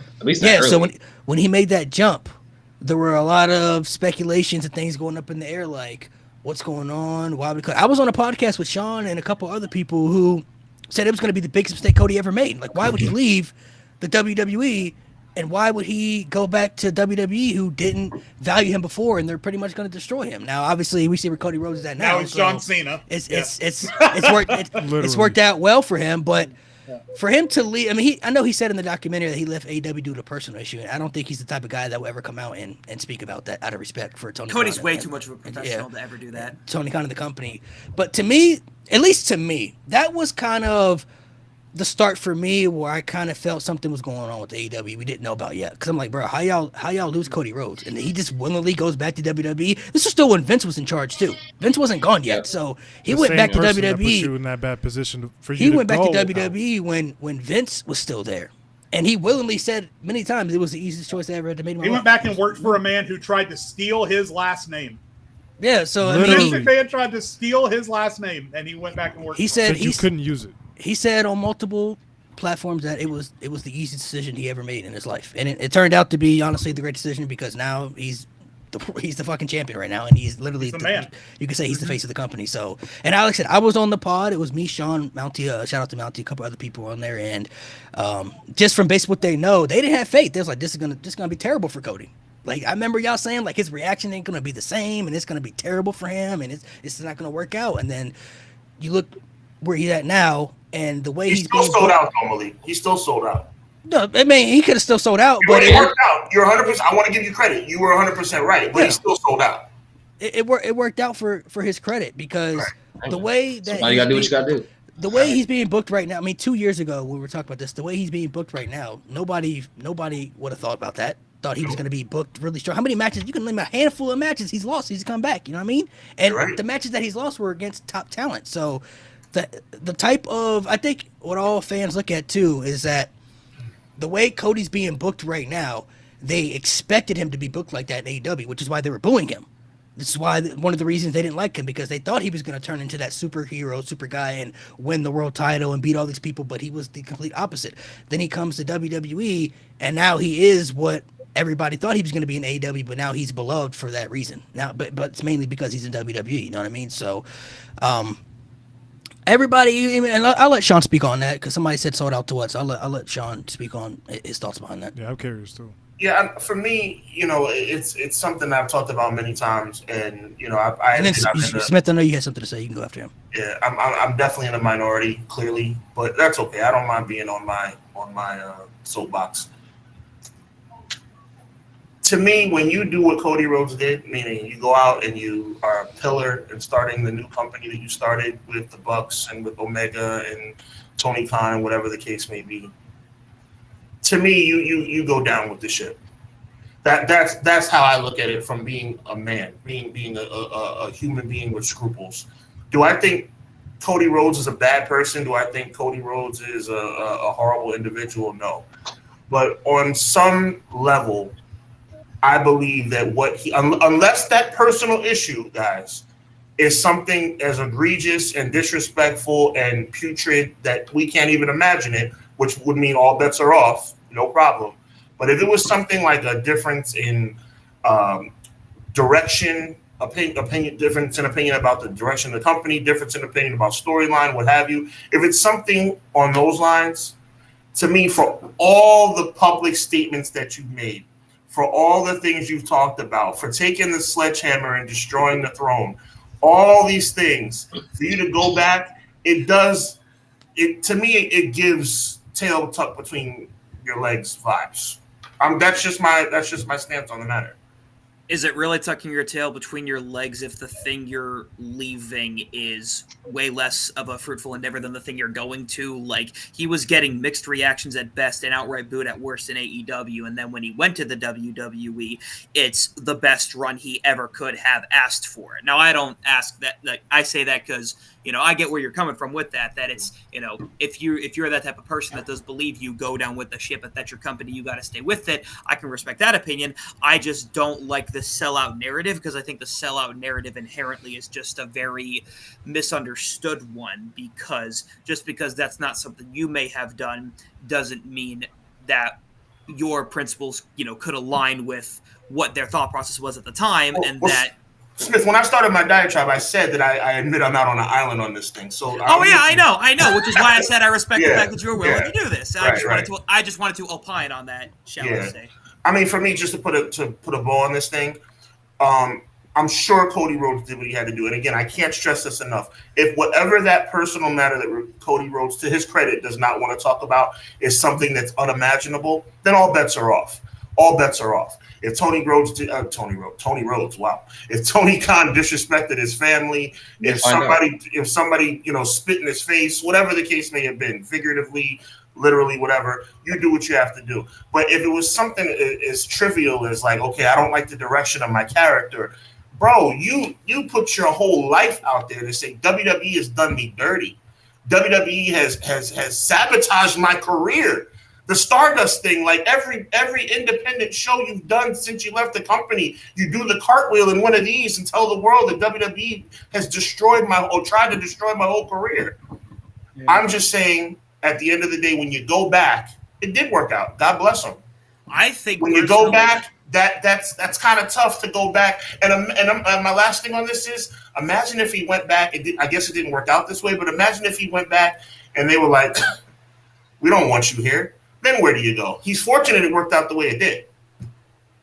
So I want that it did work out the way that it did, because the thing I would say to that though is, if he did all of those things that were so anti-WWE and was being so vocal about that, but then that's the company that he ends up going back to and is now having the career trajectory that he did, to me, it sort of begs the question of, is it really that serious? At least, do they think it's really that serious? Because if they didn't, if that really was going to be such a point of contention, Cody would not be successful. And yeah, you're right. It could have not been that successful. Cody could have not been that guy, pal. But he is that guy, pal. It worked out for him. It did. It worked out. It worked out well. I mean, there was... Obviously, Cody was a completely different Cody when he came back and everything. But even... Yeah. At least to me, when he beat Seth Rollins with that torn pec, I was like, okay, yeah, they value him. They value him for sure, because the fact that he had a legit injury and still won was kind of crazy to me. And even after he lost to Roman at that WrestleMania, there were people who were like, oh man, he's never gonna get it. They gave up on it because it was a shocking win for some people. Some people really thought Cody was gonna win that match, but then it played out even more in his factor, and he got one of the biggest moments in WrestleMania history this year when he beat Roman Reigns. Like, if during this run of Roman Reigns, whenever it was going down, if you said the guy that was going to beat him would have been Cody Rhodes, how many people would have been like, "Oh, I can believe that"? Like, they would have laughed in your face. I would fully believe that and get behind it. Nobody would have thought it'd been Cody Rhodes of all people. No. Where and I'm going to talk to Sean for a second. Sure. Where you lose me a little bit, because you think about things that have happened more recently. And my mind goes, and I love this guy. He's one of the best of all time. Please, nobody misquote me.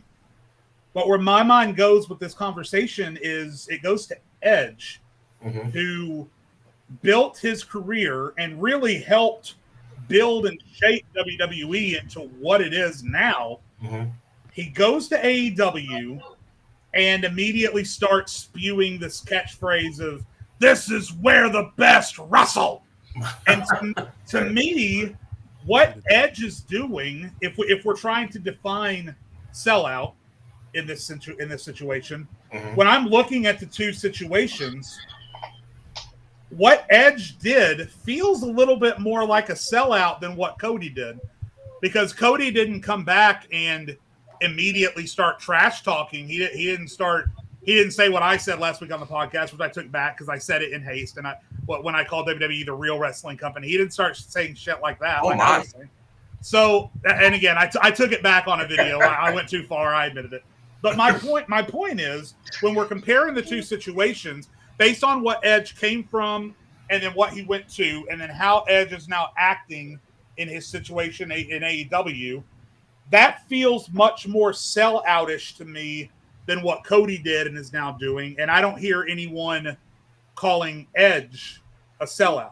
I think the reason they're not calling Edge a sellout is because even though you may have had that interpretation of it, that was not like a majority of people's interpretation of it. Did he say this is where the best wrestle because he was trying to be on some like anti-WWE grift, or did he do it because he is another recognizable name within the industry that they are relying on to help hype up in what was admittedly still some pretty bad times for AEW at the moment, and that's how he knew to do it, and he knew if he was just a little bit hyperbolic, then they'd be more likely, the fans would be, that is, to eat it up. It's really just framing it in this conversation, in this context, trying Before I let you go, Sean, of course. I don't look at those situations the same at all, only because Edge was a WWE guy through thick and thin, but Cody Rhodes helped create the company. Like, he was one of the main reasons the company ever existed. Yeah. That's where I think the difference is. Like, without Cody, without the Bucks, without the people involved, there would never be an AEW. Even though Tony Khan is the boss and the leader, like, Cody Rhodes was a founder of the company. He was an EVP. Edge wasn't an EVP of WWE. He could have stayed there and retired there, but he just left. Maybe not, but you don't think WWE in part isn't what it is today because of Edge and his contributions and no, but Jay, what he listen. did for the. You can say the same for Cody and AEW, though. Okay, but even more so. Even more so. Here's the deal. Cody Rhodes. Listen, I'm obviously paraphrasing because I don't remember every single. Quote word for word. But if I'm too far off track, you guys reel me back in. But I think what I'm about to give you is fairly accurate. WWE tried to sabotage my career. WWE is not real wrestling. WWE doesn't have any good creative direction. AEW is the new wave in professional wrestling. AEW is what I'm putting my blood, sweat, and tears in to take this professional wrestling industry into the future. WWE is the past. AEW is the future. And my hands and my blood, sweat, and tears are what built this place. That guy that goes back to WWE. You don't think that's different? Here's my response. I will. Let Nate go. Let Nate go. Yeah, go ahead, Nate. Go ahead, Nate. I will say, bro, it's different when you first started, but they left the honeymoon phase. And I think Cody saw the writing on the wall. I think everything that we saw unfold 2022, 2023, I think Cody saw that. And he said, this is not the vision that I have, and I can't do anything. And he even said, I don't even want to be AVP. He did not want to be an EVP. He was like, I shouldn't be an EVP. So he realized, if I'm not an EVP and I'm going to just be a wrestler in this company, I'm not going to be in this ship when it sinks if I have no power, because I don't want the power. I'm going to go somewhere that's actually stable and they actually know how to run stuff, and I can be a superstar. And that's a ship that's not going to sink. So, I mean, whether you call it a sellout or not, I mean, if I'm Cody, I'm like, hell yeah, sold out. Your point has merit. Your point has extreme merit. Okay, it does. The problem is he put all his chips to the middle of the table when he decided to create AEW. And when you put all your chips to the middle of the table and you say this is where it's at and this is what I'm going to do, what you're gathering or what your synopsis of the situation is built firmly in merit. You know what? I didn't know this was what it was going to be. I didn't know how this was going to play out. Figuratively speaking, people who I trusted are no longer doing the things that they promised me that they would do. Okay, well then maybe you shouldn't have been talking all that talk when you first started AEW to begin with. You have to market your product somehow, and yeah, you're going to use. He marketed it all right, Smith. He marketed it all right. That was what the elite was. That's what the elite was. The elite talk shit about WWE all the time. That's what it was. I mean, I'm just saying. If you don't think there's a smidge of tail tucked between the legs sellout in this at all, yeah, and you know what? And you bit. talk about you talk about being a man, right? I think it takes more of a man to admit you were wrong and go back to that place and make amends than be stubborn and say, no, I'm going to stay with this ship till it sinks, even though I'm wrong, even though I know this is not going to work out. I think it takes more of a man to say, you know what, I messed up, I'm done. This is not what I want. And whatever this is happening, they're not going to fix it. This boss is delusional. He's too nice. I need to go back to where there's actual structure. There's actual organization. I need to go back. I will apologize. If I need to do that, I'll do it. I'll say, I'm sorry for the shots I took. I'll shake their hand. We don't even know that that's the reason why Cody left. Because exactly. Cody never went on record to say. He just said that there were some disagreements. We know that that's why Punk is not there anymore. But for Cody, we can't say with 100% certainty that that's why. And that's why let me say this real quick. I started with just that. I said, if there's something that we don't know that's egregious, then all bets are off. Yeah. Let me say this real quick. The thing is, right, we said it earlier, Cody Rhodes, for he's a professional, right?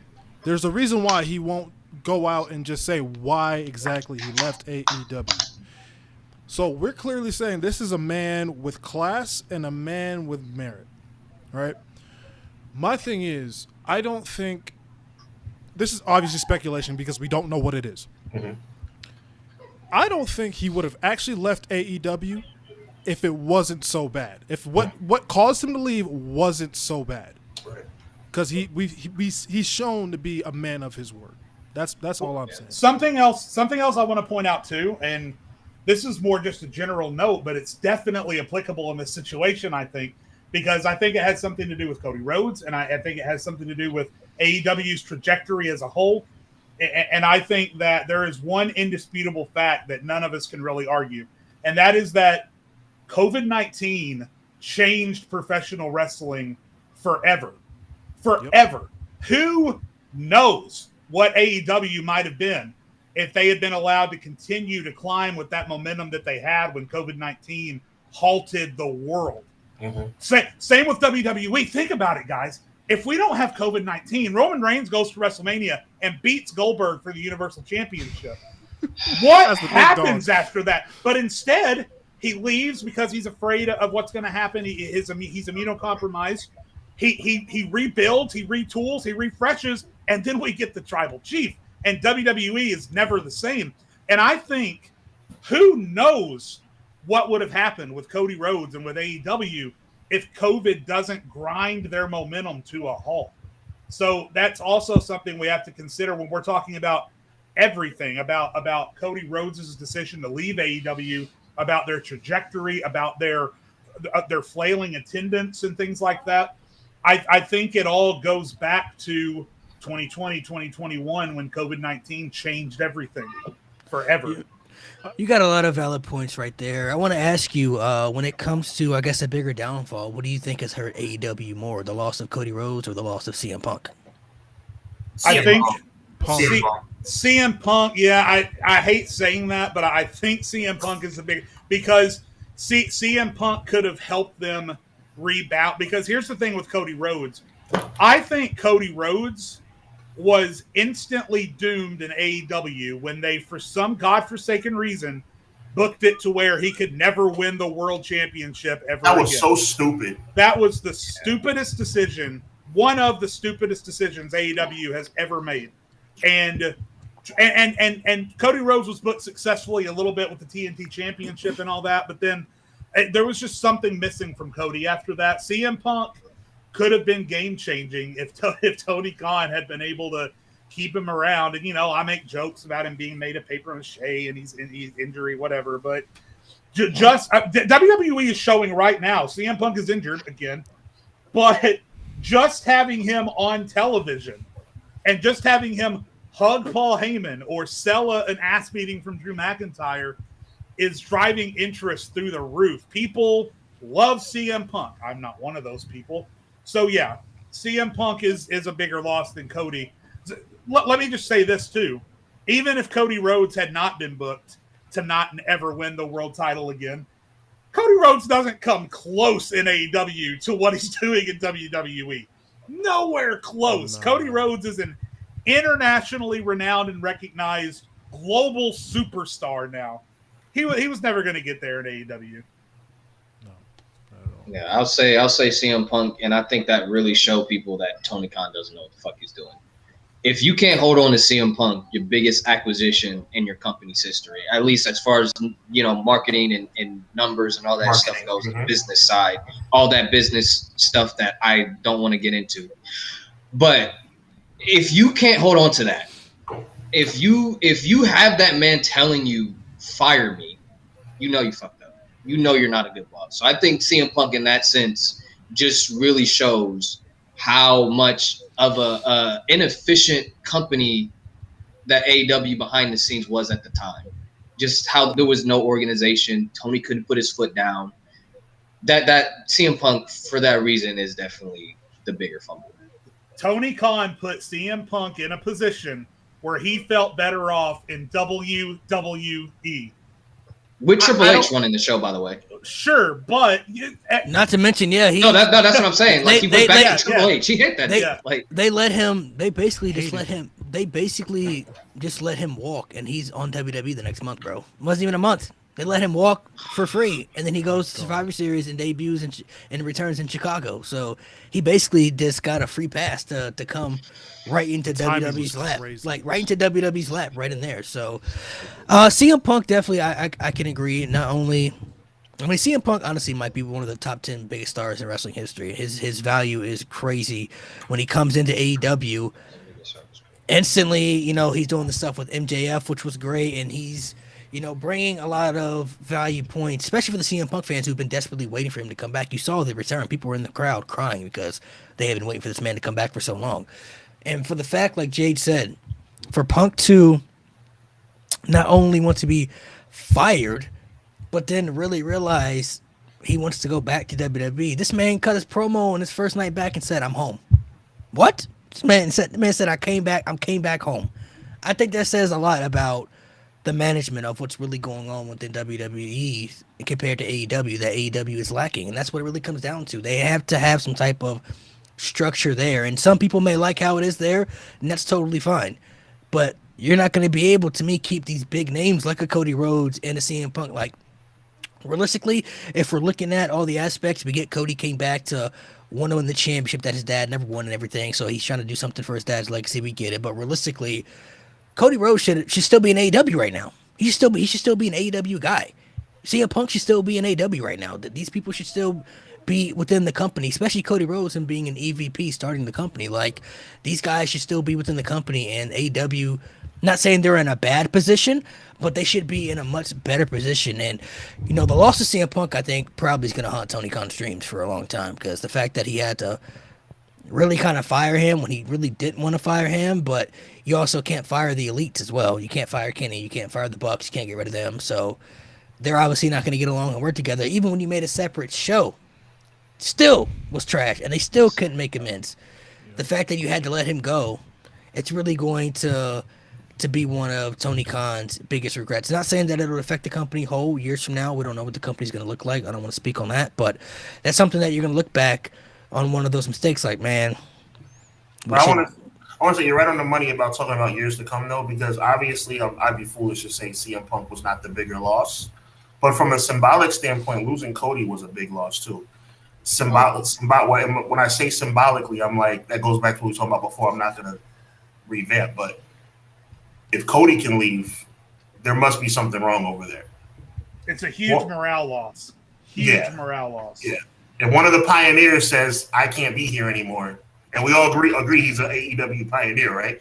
If one of the pillars, pioneers, innovators says, "I can't be here anymore," think about other people who may rethink being there as well.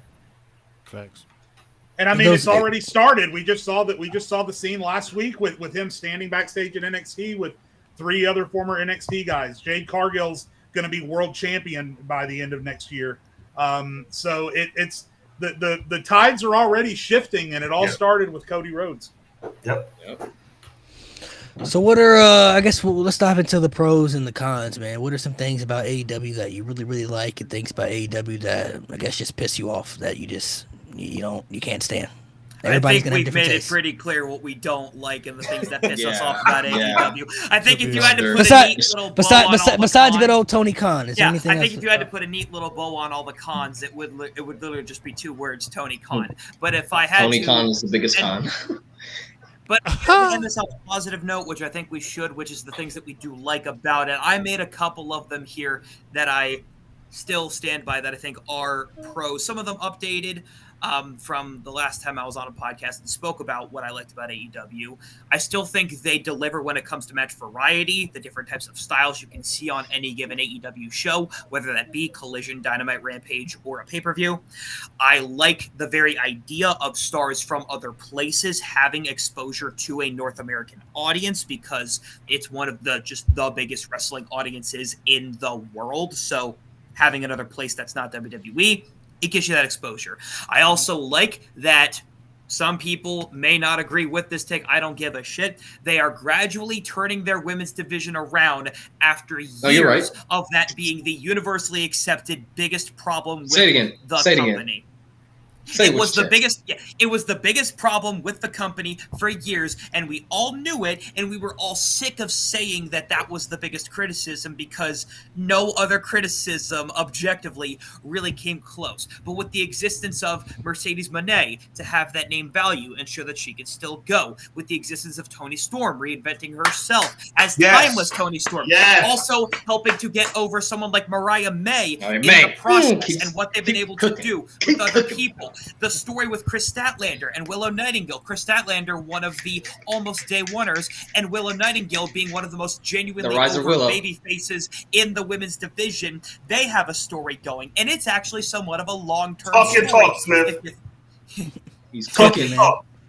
Yeah, and that's actually one of the genuine long-term stories if you think about just how Chris Statlander and Willow did interact with each other within that company. It's not perfect, and I would never say, in a year's time, it'll be the best booked women's division. But holy shit, have they shown that they can start now. So they show that they care. And I'll say too, and I gotta jump soon because my kids waiting on me. But one thing I want to make sure it's very important to me that I say this. One thing that I have always loved and respected about how AEW is ran is, and I don't want to butcher this word, inclusivity. One of their top stars from the beginning was openly trans.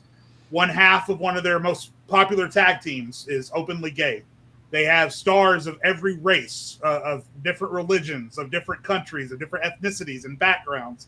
And WWE has some of that too. And WWE, though, is a lot more about tell and not show, right? Because they have Finn Balor come out with the and with the rainbow jacket and all that stuff, but they don't really show it in their roster.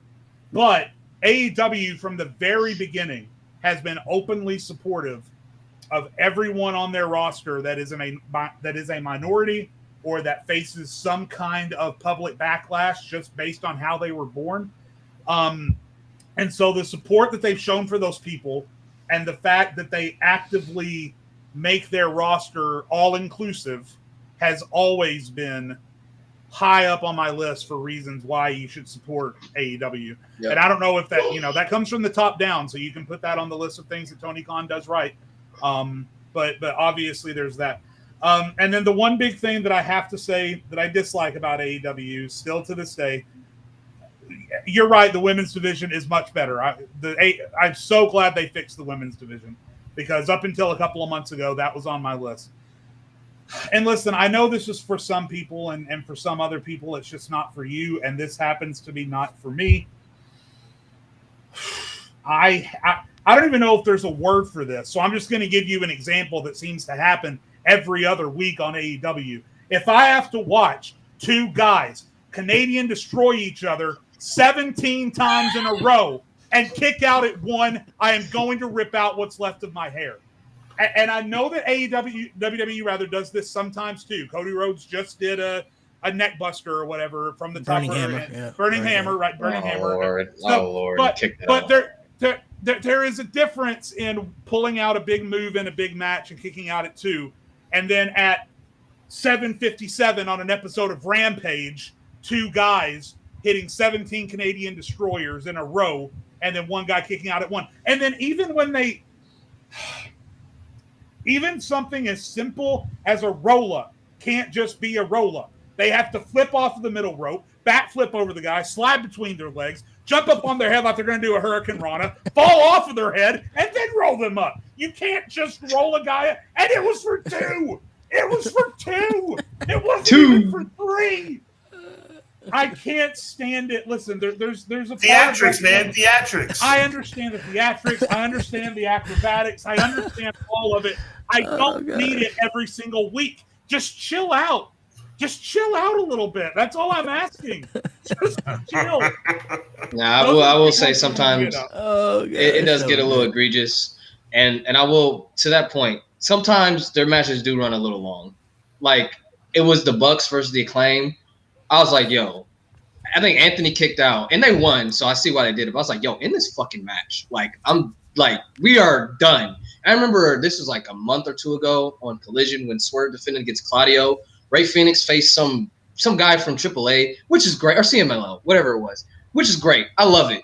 But I don't think a lot of us knew who this guy was, and they wrestled for like 15 minutes. And I was like, I tuned in, and I was like, okay, this is cool. And they just kept going, and they kept going. I was like, yo, I get it. He's good. Can we wrap it up?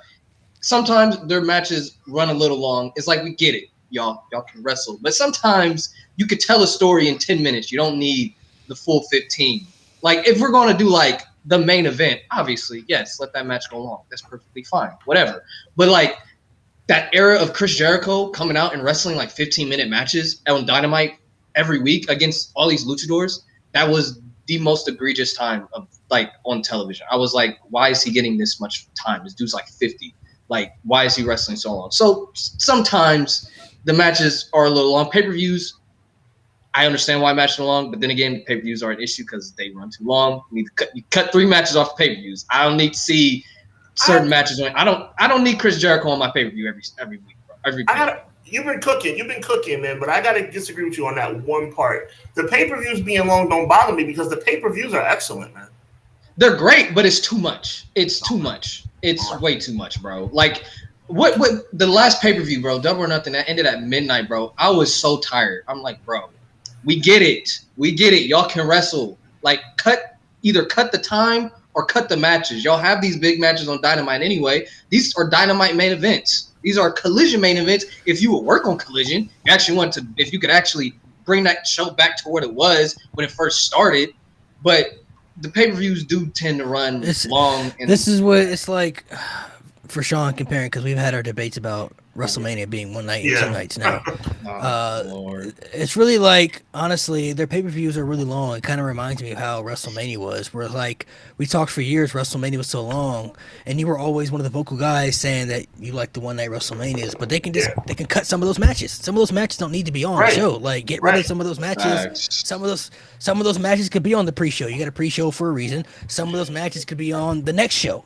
Or the next Raw after WrestleMania, something like that. So I feel like AEW could do that as well. They could cut some of these matches off and definitely. These matches. Like, all I'm saying is, like, if your AEW pay-per-view, despite being a big beefy pay-per-view with banger after banger on it, when the runtime, including 0 hour, is rivaling that of like the worst era of the longest WrestleManias, you can't blame people for feeling a certain way. But you know what? At the same time, I feel like Malik and Smith and everybody, I feel like AEW is trying to give us our money's worth.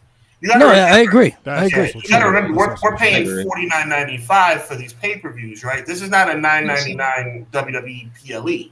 AEW, you got to give them credit for that. They're like, okay, you know what? You guys are paying $50. I'll tell you one thing. I'll just use Double or Nothing as your example. When I walked away from Double or Nothing, I felt like I got my money's worth. I was like, okay, I didn't waste my money on this pay-per-view. Yeah. No, you're right. Yeah. I look at it different too. I mean, I think most of us maybe we're just so used to the long match cards because that's how WWE was at one point, and that's just how it's been. And now Triple H has stepped back, and now he books maybe 5-6 matches on the PLE. But I think he does that to extend the time for matches and people to be able to hit their times and tell better stories. Because when you're wrestling on a Raw or SmackDown, you have time slots. I mean, this is live television, so you have to be within a certain time. When you wrestle on a pay-per-view, unlimited time there. I'm saying the show can end whenever the show ends, so there's no need to have certain time slots. But I think he has the shorter match cards, kind of like how it was in NXT. You go back and look at those NXT takeovers, 5-6 matches at most, and takeovers for years never missed. Takeovers at one point were outshining WrestleMania at one point. Like, you were more excited to watch an NXT takeover than you watched a WrestleMania, because WrestleMania was just not hyped up worthy as it used to be. So I think that's what WWE does that I really like, is that they're able to take these smaller match cards and make them really good. I like Clash of the Castle. I thought Backlash was great. Like, I liked those shows, and there was only maybe 5 matches on those shows. I liked that Clash of the Castle focused on quality over quantity when it came to like the matches they decided to put on it. I didn't like that they fluffed it out as much as they did with just the sheer amount of not even promo packages about the matches. There was so much filler, whether it was them promoting themselves or for anything else that they were talking about. There was so much time dedicated to not what was happening on the card that it really did feel really fluffed out. For like, it did not need to be as long as it was. I want to say too, like, as far as the WWE comparison too, I don't know, man. I'll just use the most 2 recent ones. With Clash of the Castle, I wasn't satisfied with that pay-per-view. Shout out to my boy Conrad, Everything Pro Wrestling. He was talking about how, you had 5 matches on that pay-per-view, and those matches were not as entertaining as they should. Thank God they were $9.99. Thank God that's a $9.99 subscription or whatever it is you pay in whatever part of the country or world you're listening to right now. Because if I paid $49.95 for that, I would want to punch a hole in my television. Period. I mean, that wasn't top quality pay-per-view by any stretch of the imagination. Not nothing over that any day of the week. But that goes with any pay-per-view though. And when you buy a pay-per-view, the expectations may be high, but not every pay-per-view may live up to the expectations. And but do you remember a lot of pay-per-views that let you down for AEW? Like, can you name more than 5 or 10? Wrestle Dream, Worlds Collide, Full Gear. I went to that. That was mid. That stretch of pay-per-views that fall was very rough for AEW. But overall, AEW does not. No, there's a couple. It's like that with WWE too, though. There's a couple like Clash of the Castle was okay, but I mean, that Backlash was incredible. That show they had. Backlash was great. It was. Backlash was great. Top tier. That was incredible, and they had 5 matches on that show. You know what I mean? But that was an incredible show. So, not everything has to be. Not everything has to be give me more and more and more if you know how to do it right. You know what I mean? Like, AEW's pay-per-views are great, and they're able to give you more and more and more, and they've been very successful at doing so. I enjoy the AEW pay-per-views. Like, AEW kind of reminds me a lot of how, like, even though in WWE's dark times, WWE during a couple times they'd have some good pay-per-views that you could watch. Like, oh, that was a good show, and it kind of gave you hope again. Like, oh, maybe they're gonna turn this around. And then, of course, it never turned around. But their pay-per-views have always been exciting to watch. Like Forbidden Door. I can't wait for Forbidden Door next week. I'm definitely gonna watch that. That's gonna be a great show, I think. Go ahead, Smith. Yeah. So if I had to have one takeaway, I would want people to have from this through our discussion of AEW, it would be that whether you like the product or you do not like the product, whether you feel the need to want to defend it because you watch it, or it is just quite literally not the product for you, no matter how much you try. The only thing I ever care when it comes to discourse about AEW is if your reasons for liking the product are things that could be rooted in like your personal opinions of things that are like actually true about it, and not based on what you're hearing other people say, not based on what someone is telling you to think about it, because you may value that person's opinion, or you may value or you may not have as much stock in something inherently because something told you to view it as lesser. I only ask that if you're going to not like it, it's because you genuinely could not get behind it, and not because you have to make shit up about it. Everybody has to give something a chance, bro. Listen, I admit, I'm not an anime person, bro. But I've gave it a try though. I've watched certain things. I've tried to watch certain things. I can't get into it though, man. It's just not my thing. Like I try to give it a chance though. Like I'm not one of those people like, oh, I don't like anime because I've never seen it. I've checked out a couple things. People have recommended some stuff, and it's just not my taste. Can't get into it. And it's like that with a lot of things. You know what I mean? Like not everybody is going to. I think you could use the TV show Friends as an example. You either really like that show or you really hate that show. There's no in between. There's really no in between. I met people all over who really either love that show to death or they just hate that show. But it's not, that show's not for everybody though. You know what I mean? Like some people like it, some people don't like it. Yeah. And that goes with wrestling too. Some people like it, some people don't like it. But I got you, Sean. I'll get you in a comment too, because I want to ask you about something too before you head off here. I want to ask you about. Sure, of course. I've been following your stuff, so I gotta ask you about this. I'll follow yours as well, brother. What you saying? So, Smith, if you gotta head off here, man, no problem. Thank you. Yeah, of course. Before I do, I just wanted to say thanks again for the invite. Even though I haven't done one of these in a while, it's always fun to do. So I'm always down if it aligns with my schedule. This is fun. I could yap about AEW for days, and I'm glad I got the opportunity to do that. The rest of you guys, I think this might have been my first time meeting all of you, so it was a pleasure. Loved the discourse. I got to peace out. Let's see you. See ya, man. Yeah. And this will kind of go into with Nate too as well. So I'll let you say what you want to say first. You said you want to say something, and then I'm gonna ask you my question. Go ahead. I just want to say with the AEW criticism, right? Right. I gotta say this: when you compare it to World Wrestling Entertainment, I just want to be realistic here. Using the government name, bro? Huh? You said using the government name, bro? World Wrestling Entertainment. That just came out. I don't even know where that came from. Can't say that, man. Oh no, you're allowed to say it now. You can say it now. No, it's listen. The guy who ran the show was down here, right? Down here. Just because it's here now doesn't mean it's where it's supposed to be. I'm one of the few people. I don't think Triple H is doing that great of a job. He's doing better than the guy before. He's doing better than the guy before him was doing. And that's to be commended. Yeah. But let me say this to you, man. I'm just going to say it because you brought it up. Anybody can have a banger of a WrestleMania main event when the whole Hall of Fame runs out to the ring. No. That's all I'm saying. That's all. Come on now. Before you scoff, all right, just think about what I'm saying. Anybody can have a banger of a WrestleMania main event when the whole Hall of Fame runs to the ring. That's all I'm saying.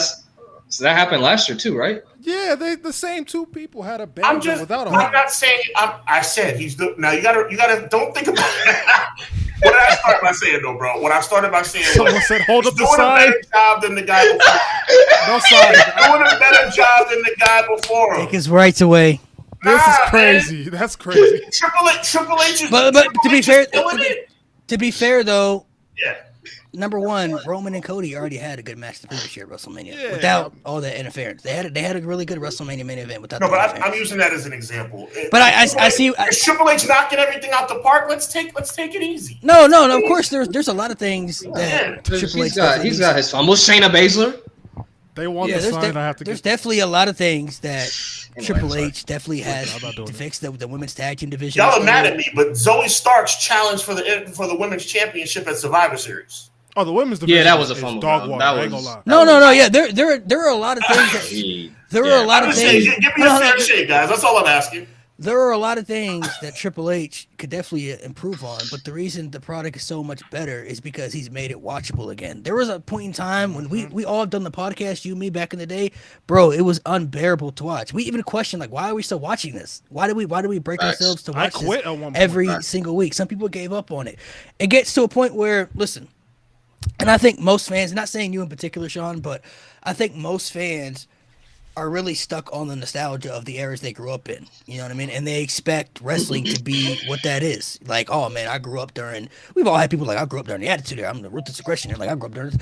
Those times are gone. Those times are not here anymore. Those are great for their times. What I'm saying, bro, you're 100%. You're as always, Malik. You're on top of your game. But what I'm saying, like, I'm looking at your comments. I see you get out this, and I saw the sign. Get out the sign. People want me off the show. It's all good. It's all good. You want me off the show? No I'm gonna be back. You know why? Because Malik got love for your boy, and I'm not saying nothing other than my opinion. Look, he's not all. I'm not saying he's doing a bad job. I'm saying he's not knocking it out the park. Oh, Triple H is the greatest booker. I've seen this online. Everybody's so enamored with Triple H. Yeah, it's crazy. Just pump your brakes. Wait. Okay. So how do you feel about? I think a lot of it's true. This is where I really start to judge. How do you feel about Shawn Michaels? How do I feel about what Shawn Michaels is doing in NXT? I'm assuming you're talking about. Yeah. I think he's doing a great job. He's better than Triple H, right? I don't think he's better than Triple H because Triple H put him in position. If Triple H puts him Shawn on, I Michaels gotta give Triple H credit too. Well, yeah, but he ain't helping him. He ain't helping him. Oh, as far as the stories, I think NXT is better. Yes. Yeah, I think Sean's doing a better job. Yeah, absolutely, he's doing a better job. But I'm just saying, you can't discount the fact. I feel like nothing. He did. I mean, you can put someone on and they can be better than you. You know? Yeah, nothing in wrestling will ever be perfect, right? Because there's going to be things that we like, and there's going to be things that we just don't like and don't agree with, and that's okay. Now, there are things that happen that are just terrible booking decisions. Even though we're not in the business, we're smart enough to know as fans that sometimes certain things are just bad. Like you look at the Seth Rollins and Fiend Hell in a Cell match, that's just bad. You can't. There's nothing good about that. You can't defend it. It's just bad booking. Like I've seen people try. Not even a fan can tell you that. The people involved can tell you that, bro. Like it's just bad overall. So I understand your point, Sean, about the main event and everything, but I mean it all added to the story of what was being told because it all made sense for that story. I understand your concept. Maybe Triple H does get a little bit too much love that he shouldn't be getting, but I think people believe in the vision, especially if you watched NXT Black and Gold when NXT Black and Gold was supposed to be the developmental brand, but somehow your developmental brand is outshining and 10 times better than your main roster brand. It was not even just from the pay-per-views, but from storytelling, from like it was to a point when a couple years of a stretch, there was a point where you dreaded when people would get called up to the main roster. You didn't want people to come up from NXT and go to the main roster. You were afraid what was going to happen. Like, I don't want Shinsuke to go to the main roster. I don't want Shayna Baszler to go to the main roster. I don't want, this person to go to the main roster because you never knew what was going to happen. You didn't know what was going to happen with that person. So I agree. I understand there were some decisions that Triple H has made that haven't been popular. I see people, Conrad bringing up the Chad Gable stuff. Chad Gable probably should have won, at Clash at the Castle for the IC title. Now, whatever's going to happen now with the whole Wyatt stuff, I'm not really sure. I don't even know if he's going to win the Intercontinental Championship anymore. I don't know what that direction is going to hand in, but I do think there are people that are being utilized on the main roster that wouldn't have been utilized under the Vince roster, like a Gunther. Like if Vince was still in charge, I don't think Gunther would have been gone a long time ago. Right. He wouldn't be where he's at right now. There are people who I think, CM Punk might not even be back right now if Vince was still in charge. No. So I understand where you're coming from. There's always pros and cons. I think I just look at it as a whole as this, at least for me, I can only speak for me. There was a point in time when I didn't care to watch Raw and SmackDown anymore. I would just catch up social media. I'm looking through social media to see what happens. Now, weekly by week, I get excited to watch Raw. I'm excited to watch NXT. I'm excited to watch SmackDown. I'm excited to watch AEW as well. But I understand there's going to be things that happen that I don't like. I just pay attention to the stuff that I care about, that I do like. That's just how I've always watched it. Like, okay, that person over there is doing, like, I ain't gonna lie to you. I don't really care much for Damian Priest as world champion right now. He ain't moving me as world champion, but oh damn, you know what I'm saying? He the world champion. One man that should be wearing that belt right now. Yeah, he's the world champion. I'm seeing where it goes. I'll give him. Obviously, no, I'm saying Malik, not him. I'm saying there's only one man that should be wearing that belt right now, and I'm not talking about him. Are you talking who I'm talking about? Just champion in whole. I'm talking about the world heavyweight champion on Monday Night Raw. Who are you talking about? Jey Uso. Oh, you're on Jey Uso. Yeah, you're talking about Jey Uso. Yeah. Jey Uso. I'm looking at, and that's gonna go to one of my questions that I'm gonna ask you. But like I said, him as champion, but he doesn't move me as champion. But what it shows me is that obviously Triple H believes in Damian Priest. He looks at Damian Priest more valuable than Vince probably would have, because I don't think Vince would have put the world title on him. You know what I mean? So I think that's a positive light. Like, whoa, he beat Drew McIntyre in Scotland. Now he's got a match against Seth Rollins at a PLE too. So I mean, he's obviously seeing value in Damian Priest, and he's probably gonna win. Yeah, and he'll probably beat Seth, and he's gonna face Gunther at SummerSlam. Now he might lose that match, but like that's still a big match to be in. But I wanted to ask you. Sure, ask me anything, bro. Because I've been seeing your rants about Jey Uso, bro. Oh, I'm pissed. Uh-oh. So I want to ask, because I know you've been. We've done couple podcasts a couple years ago, and you were one of Jey Uso's first big supporters that I knew during the pandemic when he was right. So you can tell the world that I'm not a bandwagon jumper. Yeah, right hand man Jey Uso. He was like, man, I really like Jey Uso, man, like right hand man stuff. So, do you feel like, assuming that, let's say, Money in the Bank hasn't happened yet, so we don't know if he's going to win it yet or not. So we don't know if that's happening. But everything that has happened so far, what has been your, I guess, issue with Jey Uso's booking? Because you can't deny he's still popular. His popularity's right there. Right. He's really, really over. The fans like him despite whether he wins or whether he's winning or losing. He's still involved in stuff. So, right. My issue is one word, and that's hypocrisy. Everything that I've ever known about this industry has been where if you are selling T-shirts, if you're over with the fans, if you're a good athlete, and maybe if you may not have the best moveset in the world, leg drop, big boot, whatever, right? You don't have to have the greatest moveset in the world. Jey Uso has checked every single box for almost a full calendar year. There is no reason under any stretch of my imagination that Jey Uso should have not won. I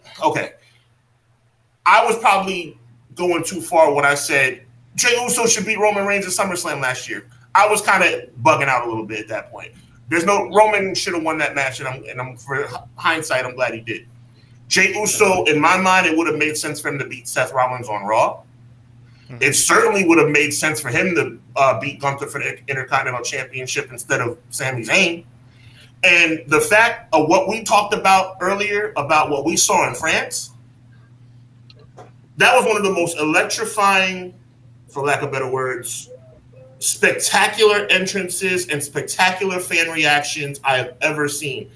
This kid has busted his tail for the past 12 months since he kicked Roman Reigns in the face on SmackDown and joined forces with his brother. He has been, in my opinion, the most popular professional wrestler on the Raw brand. And I'm including Cody Rhodes. Cody Rhodes is on fire right now, but Jey Uso with the fans is on top of his game. So the word of the day, Malik, gentlemen, is hypocrisy. If he's checking all the boxes, there's no reason for him to continue to lose. The dude is 0-7 in singles championship matches since he broke away from the bloodline. U.S. title matches, IC title matches, Universal title matches, and World Championship matches. What are you doing? That's my question. You want to talk about my issues with Triple H? What are you doing? This kid is as hot as fish grease. Are you waiting for his momentum to slow down? So then you have an excuse. Oh, what we're going to do, though, or what, you know what we're going to do? We're going to wait till the bloodline get back together. Then we don't have to put the title on him. Reward this guy for being on fire right now. Strap him up and do the right thing. The word of the day is hypocrisy. For me, Jey Uso to me reminds me of Jeff Hardy before winning the world title. This is somebody that you could easily have a transitional world title reign with. Easily. And it would work. People will be very happy with it. For example, when Jeff Hardy won the world title and it was a transitional reign, I was very satisfied. Because he's not a guy that Jey Uso's not one of those guys that you put the belt on him and you run with it for a year. Jeff Hardy's not one of those guys you put the belt on and you run with it for a year. So, like, even if they had put it on him at Backlash, I would have been 100% on board with it. 100% on board with it. So hypothetically, okay, let's say, what if he wins the Money in the Bank? Because he could still, I think eventually the Bloodline Civil War stuff is probably going to happen when Roman comes back. Right, we can see that coming. Yeah. That's bound to happen. But I think they could still do it with Money in the Bank. I don't necessarily think that when the Usos get back together, why they still can't do their own stuff at this point. I mean, let's go on the record right now and say the Usos should have never broke up in the first place. Facts. Because either one of them could have had singles run and stayed together like the New Day did. But that's another conversation. Right. But even if they do end up getting back together, like I said, I don't see why they still can't do their own single stuff and support each other. And Jimmy, but see, that question right there, Matt and Jeff did. That question right there, my brothers, is the reason why I've been talking the way I've been talking about Triple H. I'll be real with you guys. Malik knows. You guys don't know. Hopefully we get to know each other. We'll talk more. My issue with Triple H is Jey Uso. That is my issue with Triple H. My issue with Bruce Pritchard, or anybody else who has the pen in their hand, my issue is Jey Uso. And the fact that this kid like I said, he's hotter than fish grease. This guy, he checks fish all grease pretty the hot, bro. boxes, bro. He checks all the boxes. What more can he do? Don't talk to me about how this guy doesn't have a crazy moveset. Don't talk to me about that, bro. Stone Cold. Give me a break. Wow. That's why I'm about to get upset. I'm gonna calm myself. No, you're bro. right, because we've talked about the moveset stuff too, about like how many wrestlers can you name had repetitive moves, bro? John Cena, Every 5 one moves of of them. doom. John Cena was going to 5 like, moves of doom Every for wrestler years. to ever exist has Like, a come on, like, let's just moveset. let's just be real, man. Let's Look at just Kurt Angle. exactly. Let's just be real, man. Like at his peak, bro. How many 5-star matches did Stone Cold really have at his peak? Not too 5-star, much, not too many. much, Not not too many much. 5-star. Exactly. But do we care? Do we care? No. Exactly. Because he's cool. Because he's Stone Cold. He did the same stuff. I mean, it's the same. It goes back to the Hogan days in the 80s, bro. He had a leg drop as a finisher, bro. And people As much as I hate him, people didn't care at that time. If you were watching wrestling, it was a leg drop. You know what I'm saying, and it worked for that worked. time, bro. As much as I hate him, for it a year, worked. like I said, Biggest pops. for years they said John Cena had the 5 moves of doom, bro. They said he had 5 moves in his moveset, and that's all he could do. But he still was selling able to put on. arenas. He still was to put on good matches. So Jey Uso, yeah, he's gonna be a super kick merchant. Yeah, he's gonna pretty much do the same moves that he's been doing for his entire career. But that doesn't change anything about his success right now. I'm with Sean. I agree. I feel like I understand some of the losses that Jey Uso did have against Roman Reigns. I never believed he was going to be the guy to beat Roman Reigns. Right. Cause, I was kind of bugging out about that. yeah, because whoever beat Roman to me was going to have to be the guy to really be looked at as the guy. And that's Cody Rhodes. If you want to make the argument for Gunther, I can see that, but I understand also why he lost to Gunther, so that wasn't too crazy for me. The world title matches, maybe he could have got one against Seth. I look at it like this, like for me, this Money in the Bank is like his real last shot. Like in my eyes, like if he's not winning this Money in the Bank, it's not happening, because the bloodline stuff is coming. So he's going back to that bloodline stuff, because when Roman is going to, the way I assume Roman Reigns is going to come back and he's going to be outmatched by this new bloodline because they're not going to acknowledge him, he's going to have to get his boys back. And Jay was a part of that. So, and he can still have the Money in the Bank and do all that stuff. That doesn't mean he doesn't have to have the Money in the Bank and be all that stuff. But I feel like if he doesn't win the Money in the Bank this year, this honestly might be his real last shot at living up to the name Main Event Jey Uso, because You're 100% right. One of the things we always clown Jey Uso for up here was like, bro, how was this guy's nickname Main Event Jey Uso, but he doesn't excel in the main events at all. He can't win the big one. But how is he Main Event Jey Uso? He hasn't been winning world titles. He hasn't been winning the main event. So he's Main Event Jey Uso, but he doesn't excel in the main events unless he's teaming up with his brother. And let's do the right thing. Let's do the right thing from a storyline perspective, and let's get somebody like Sean to stop saying that Triple H is just mid as a booker. Let's not do the super obvious thing that's going to piss everybody off and have the bloodline interfere in Money in the Bank and cost Jey Uso the Money in the Bank. Yeah, let's not do that. Okay, let's not do that. Let's have Jey Uso win the briefcase and like he deserves, cash in successfully like he deserves. And I don't care if the bloodline costs him the title 2 weeks later. At least the guy has his moment in the sun. He earned it. He really has. So the way you feel about Jey Uso, did you feel the same way about LA Knight last year? I feel the same way about LA Knight, not as severely as I feel about Jey Uso. LA Knight, I feel like they cooled him off more than LA Knight should be further along than what he is. Yes. But so do you even think when he wins the U.S., because unlike he's going to beat Logan Paul for the U.S. title, do you think that will propel him back up? Well, yeah, but the way we're looking right now is that, if this Jey Uso Money in the Bank thing doesn't work out, LA Knight's going to get his first singles championship before Jey Uso does. That's wild, bro. Think about that. And then you guys asked, I hope I'm giving you guys some insight about why I feel the way I feel about storylines in WWE. I know I'm kind of cherry picking my moment, but this Jey Uso thing pisses me off. Understandably. No. I mean, speak about it. I mean, what do they? I mean, realistically though, what do they do with Jay if he wins the Money in the Bank? Because you got to look at the other candidates as far as on Raw who could be the world champion. So we know we got Gunther at SummerSlam. I think most of us assume he's going to win the title, and he's already shown when he has championships, he holds them for a period of time. When he was the NXT UK champion, he had that for 2 years, and he held the Intercontinental Championship for 666 days. So they've at least shown when he's a champion, he holds the title for a long period of time. He's not a short-term champion. But you still also got Drew McIntyre, who's been screwed out of his moments. You have CM Punk in the picture, whether people like it or not. I think he's probably going to get a world title run. I think if he never got hurt, he would have won the world title at WrestleMania, and Drew McIntyre wouldn't have been in there at all. He still got Seth Rollins. I mean, he's probably going to be a world champion again. Not saying soon, but at some point. So when you look at the candidates, if Jey Uso were to win the Money in the Bank, when is the right time for? Because that was one of the issues people had with Damian Priest. They felt like they were having these moments and opportunities, and then things were passing by. And you're like, bro, when is it going to make sense for him to cash in? And it worked out for him. He cashed in at WrestleMania, got the moment and everything. But looking at the picture on Raw, when does it make sense for him to get that moment? Because is he a WrestleMania type world champion? He walks in as the champion, or is he before WrestleMania champion? Is he an after WrestleMania champion? The moment, the one thing I've been holding on to, I can't remember which one of y'all said it, bro, but I love this. It's Jey Uso wins Money in the Bank, and he cashes in at SummerSlam to make the match a triple threat. Yeah, I think that was me.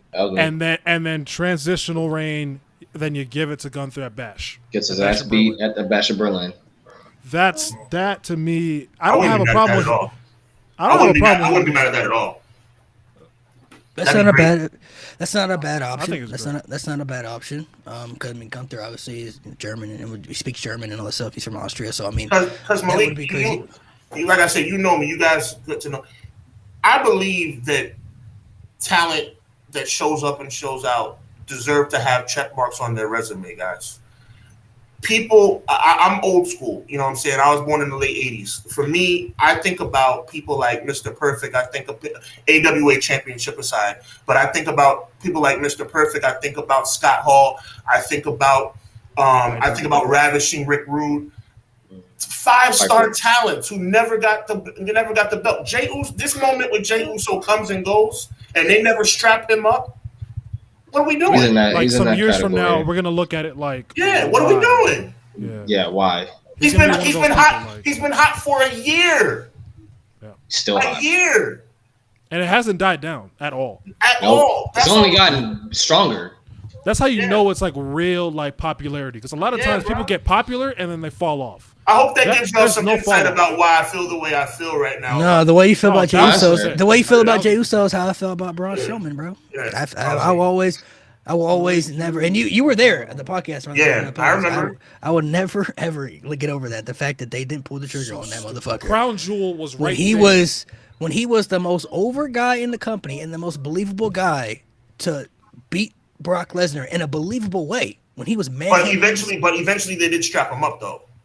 But it was too late. It was too late. By the time Braun Strowman won the Universal Championship, it not only was during COVID, but it was in a match he wasn't even supposed to be in. He was a replacement. It was literally the here nigga damn like belt. That's literally what it was a replacement. And at that time, let's be honest, in 2020, how many of y'all still really cared about Braun Strowman again? I didn't want him to win. You didn't care at that stage, but they should have pulled the trigger at the right time in 2017, 2018 when he was coming out and screaming and he was tipping over ambulances and shit and he was beating everybody up and he was looking like a force to be reckoned with. They had that in the palm of their hands. All they had to have him do, which is like for Jey Uso, all they had to have Braun Strowman do was beat one guy, and that was Brock Lesnar. He beat Brock Lesnar. We're talking about Braun Strowman's career in a different aspect. Yeah. All they have to do is just pull the trigger on Jey Uso and give him the title.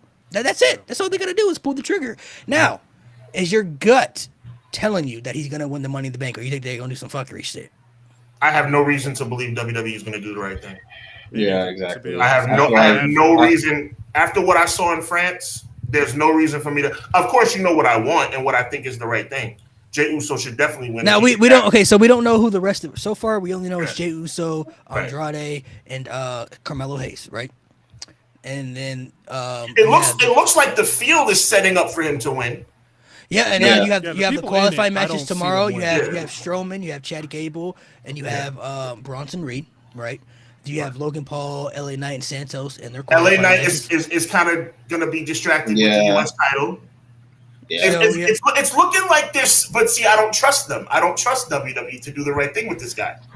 Well, why not, though? I mean, I feel like the one thing I want to point out about Money in the Bank, and I brought this up in the past, too, if you look at the last couple Money in the Banks within the last few years, and I'll give you examples, WWE has always done two things the last couple years. They hear the fans and they know who the fans want, but they always have somebody that they want to win too. Right. So they'll give you one or the other. Yeah. They'll give you somebody they want to win Money in the Bank, but they're like, okay, we'll give you some examples.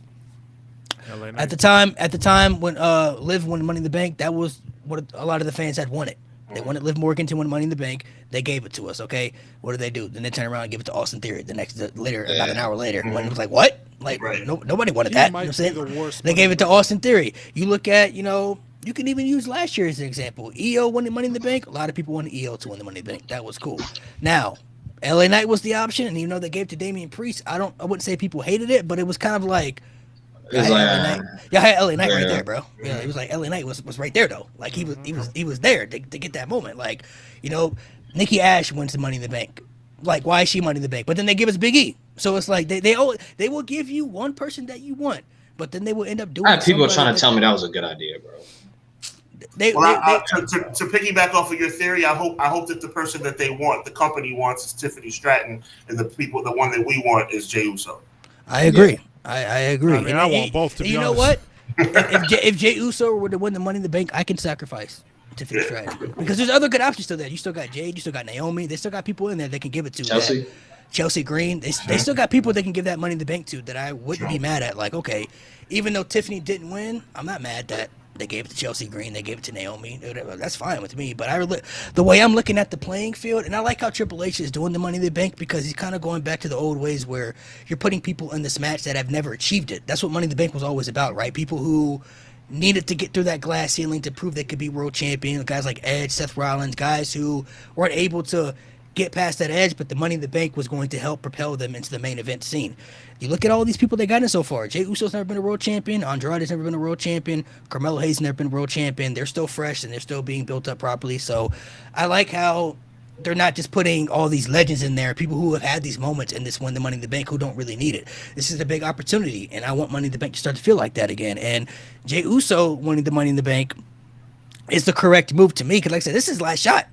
To me, this is his last shot. If he ain't winning this, it's over. It's gonna be his crown jewel 2018. It's not gonna happen. I feel like if he's not gonna win this, I mean he better win. He better win it now because the Bloodline storyline is gonna start, and then the whole title chance is gonna go bye.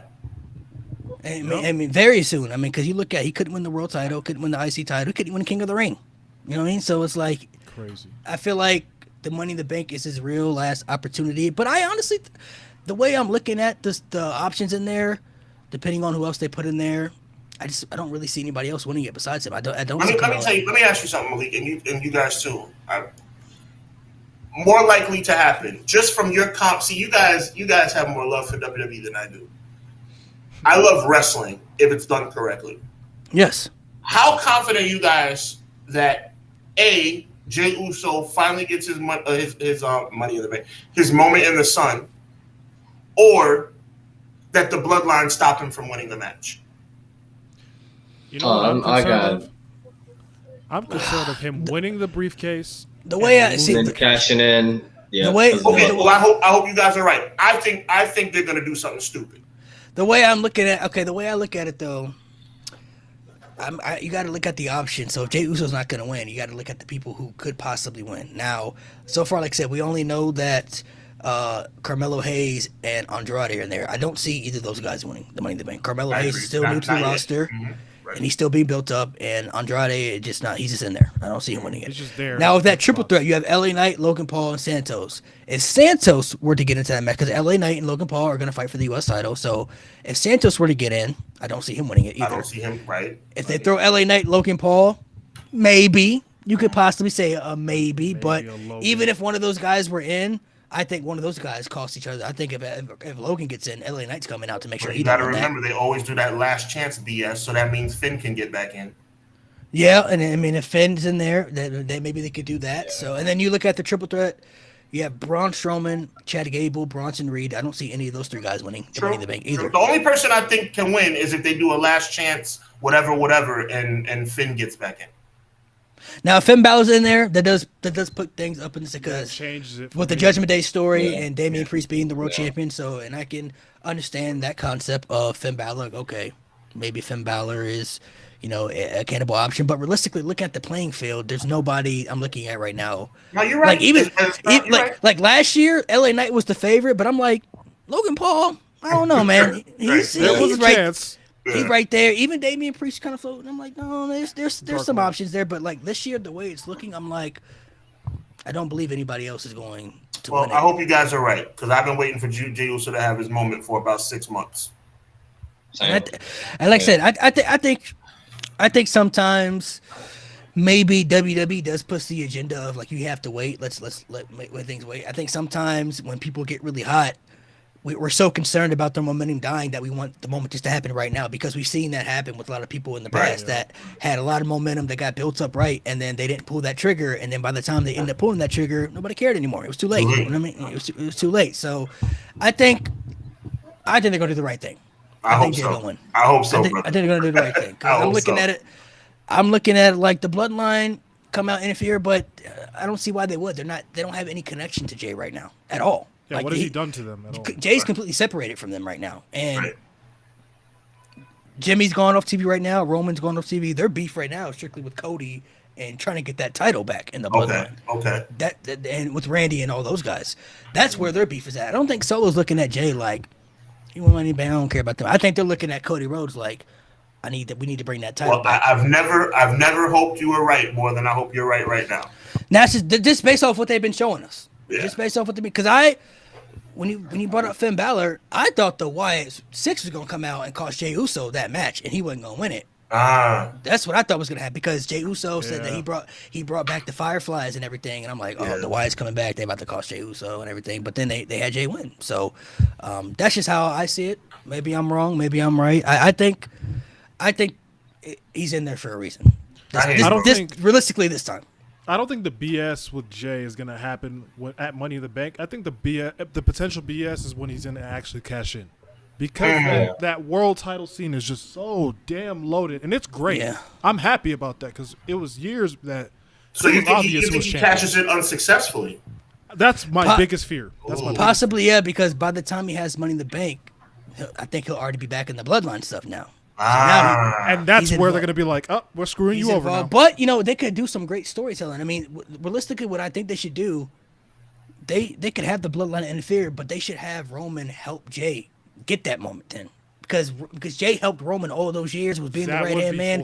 And now this is full circle around. Now Roman Reigns is trying to give back, because I like that. The way I look at it, if he's going to try to get this Bloodline back to go up against this new Bloodline, he's going to have to admit his wrongs. He's going to have to rally the troops. He's going to have to get the troops back together, and they're going to have to forgive him, and he's going to have to admit he's sorry, and he's going to have to be a different version. He's going to have to give back.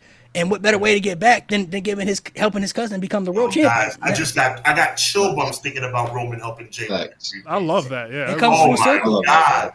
It comes full circle. I mean, how many times was Jay there to protect Roman when he was at the top? Right hand man Jey Uso. Now Roman Reigns. Right hand man Roman Reigns. You feel me? Triple H doesn't write TV like that. That's a perfect face turn for Roman. You don't like Jay? Perfect. I love that. Triple H doesn't write TV like that, Malik. And that's a beautiful way to get that moment, though. I mean, realistically, like Jay was there for Roman in the beginning. He was the first guy that was there for Roman in the beginning. So now it comes full circle, and realistically, now if you're looking at it at this stage, Roman he doesn't need it. He's coming off the greatest world title reign maybe ever in history. So he don't need it. Now it's time for him to give back. That's how I'm looking at it. He's got to give back, and he has to earn the trust within the people that he hurt within his family. Because I have a saying that I say on my podcast when it comes to WWE story writing, and that is, if it sounds like a good idea, you know what that means. They're probably not going to do it. I think we so used to those dark times, man. I think it's those bad. I think it's those bad times we're looking at, man. I think it's looking at those bad times. Like we've been conditioned to be like we've been conditioned. Yeah, I think it's an abusive relationship, bro. It really has been, bro. I've seen my guy lose. I've seen my guy lose 27 title matches in a row. So I'm kind of like, yeah, bro. No, Jay. I'm very concerned, bro. I already feel like they're gonna pull some bullshit. This man really hasn't won a singles title at all. No, he hasn't. And he's been the highest. People forget he challenged Theory back when he first broke away. He should have won that. Wasn't that the same night they turned on Roman? But also, you gotta go back to the pandemic too, bro. He could have won the IC title during pandemic too, man. That was egregious. That's he should have beat Big E. He should have beat Big E. They had a whole story. Him and Roman should have been champions together. Like the only thing he's got on his resume outside, greatest tag team of all time. The only thing he's got on his resume is that funky Andre the Giant trophy. Yeah, they had him win the trophy. That could have been the opportunity to make that trophy actually mean something. Facts, they didn't. Bro. And they didn't. They've had so many chances to make it mean something. Is it starting to get in your head why I feel the way I feel? This is WWE. Right. This is WWE. I feel you. I think I think they did the right thing with Jay though. I think he gets a moment. Now whether he catches it successfully or not, I would hope so. That's my issue. That's the issue. I don't know if he's gonna catch it successfully. I'm looking at that roster, bro. I'm looking at Gunther. I'm looking at Seth Drew. I'm looking at all those guys. I'm like, man, I don't know, man. I think SummerSlam is a perfect place, bro. Because if he's gonna take the title from Gunther, Gunther's gonna have to be hit by a truck or something. Yeah, I think SummerSlam's a perfect place, bro. Like that. You're gonna have to put a forklift on Gunther, bro. Like Mankind did to The Rock. You know what I'm saying? When he had him in the forklift, he couldn't get up. You know what I'm saying?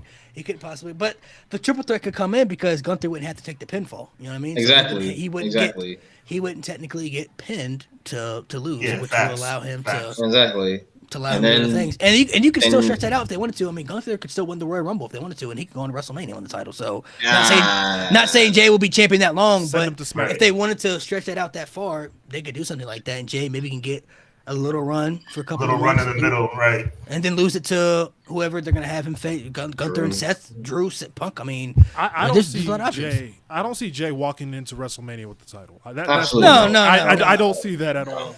I would say he probably loses by Survivor Series. You know what I'm saying? But before that, there are transitional champions. Jay Uso would be transitional, but the bottom line is he deserves to have that belt on his resume. 1000%. And sometimes transitional champions could be good if they're used the correct way. Exactly. So if they're used the correct way, there's no issue with him being a transitional champion at all. Period. So if it's done the right way, it can be done. There's no more fantasy booking I've wanted to see more than the Leak's idea. That Roman helping him win like that. Yeah, that's perfect. That's perfect, bro. That's what should happen full circle. Because everybody. Before we head off here, we'll dive more into it a little bit. We got this new bloodline, and I made a video about it, and I was saying, bro, Roman Reigns gonna go back at the old bloodline with everybody, and everybody, for some reason, is saying that Sami Zayn does not fit in it. And I'm like, what are y'all? Have y'all been watching the whole bloodline? How does Sami Zayn not fit in it? They ain't watching the show. He doesn't fit in it because they're saying that it's past him or he's not one of them. Like, bro, he was the honorary Uso. He was the honorary for one night bro. Survivor Series. Like, he was accepted within the family, bro. He got accepted into the family. He was welcomed in there. Yo, he's cool with Jimmy. He's cool with Jay. That makes all the sense in the world. He may not be obviously Samoan for real, but he was. That's why they gave him the word honorary for a reason. He was the honorary Uso. He still is. And he was one of the guys that helped propel the Bloodline story up to make it cinema at that time 100%. during its peak. So if Roman Reigns is going to get the OG Bloodline back, he's got to go get back the people that he once trusted. That was the Usos and Sami. Sami Zayn was in the Bloodline before Solo was. People forget that. Solo didn't come to the Bloodline until after Sami Zayn was in the Bloodline. This whole time, I thought Sami rejoined. When this whole thing came to the light, that possibly, I was like, Sami's a no-brainer. Sammy's a no-brainer. Easily. But some people are saying that some people feel like it's past him or because of the way Roman's treated him. But I made a video about this too. I'm like, bro, Roman Reigns beat down everybody in that group besides Solo. He abused Jimmy. He abused Jay. So if you're going to use that logic for Sami, why would the Usos want to go back to him either? Because they got beat down too. Are we forgetting that Jimmy got choked out in a Hell in a Cell and Jay had to quit to save his own brother's life? Like, are we forgetting how Jimmy got taken out by Roman after they lost that Money in the Bank? Like, he's abused the people within his family. So Sami Zayn is the perfect fit to it. I look at, like, everybody's talking about that Roman should bring in these other people to the bloodline. Roman's bloodline is the complete opposite of what Solo's bloodline is. Solo is bringing in people to the bloodline that Roman Reigns would never bring into the bloodline. That's why Paul Heyman is tripping, because the Tongas and Jacob Fatu, these are wild people. These people are out of control and they can't be controlled. And now he's like, bro, you're bringing in these people that should not be in this group because Roman Reigns would not like this. But don't count out. Listen, there's certain people in the industry, when you start to like them too much, they make you stop liking them again. Paul Heyman might be a little bit of a wild card. You never know if he's really in cahoots with Solo and them. Yeah, I mean, it could be. It could be that way, but I feel like it only makes sense for Roman to go back, and he's going to have to make amends. He's going to have to earn the trust of the Usos, and more importantly, Sami Zayn out of everybody. Sami Zayn is the key factor. They're going to need him because this is the same guy that sacrificed Kevin Owens in the War Games so the Bloodline could win. So let me take your fantasy booking to a whole nother level. You just knocked it out the park. Let me take it to even a higher level. Let's say Roman comes back, and he thinks, because you got to remember, technically, he's not cool with Jimmy. No, technically, he's not cool with Jay. Whatever.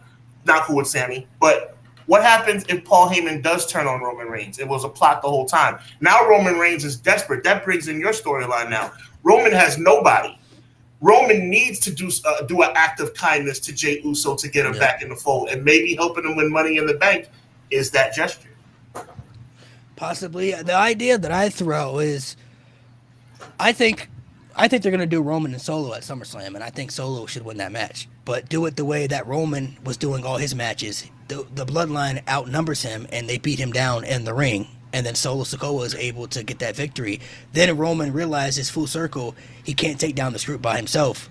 Now he has to realize he has to go back and recruit the older Bloodline. But it's not going to be easy, though. He's going to have to go back, and he's going to have to apologize. He's going to have to make some amends. Now, it's going to be easier probably for the Usos because that's his real blood. So blood can forget blood. So that'll take some time. But Sami Zayn is going to be the main one that they're going to have to really show that he's for real. He's sorry. What do I need to do, man? They're backstage. Survivor Series is like 3 weeks away. We don't have another. We need another guy. And then you look to your left, and the camera pans, and it's like Sami Zayn talking to like Otis in the corner.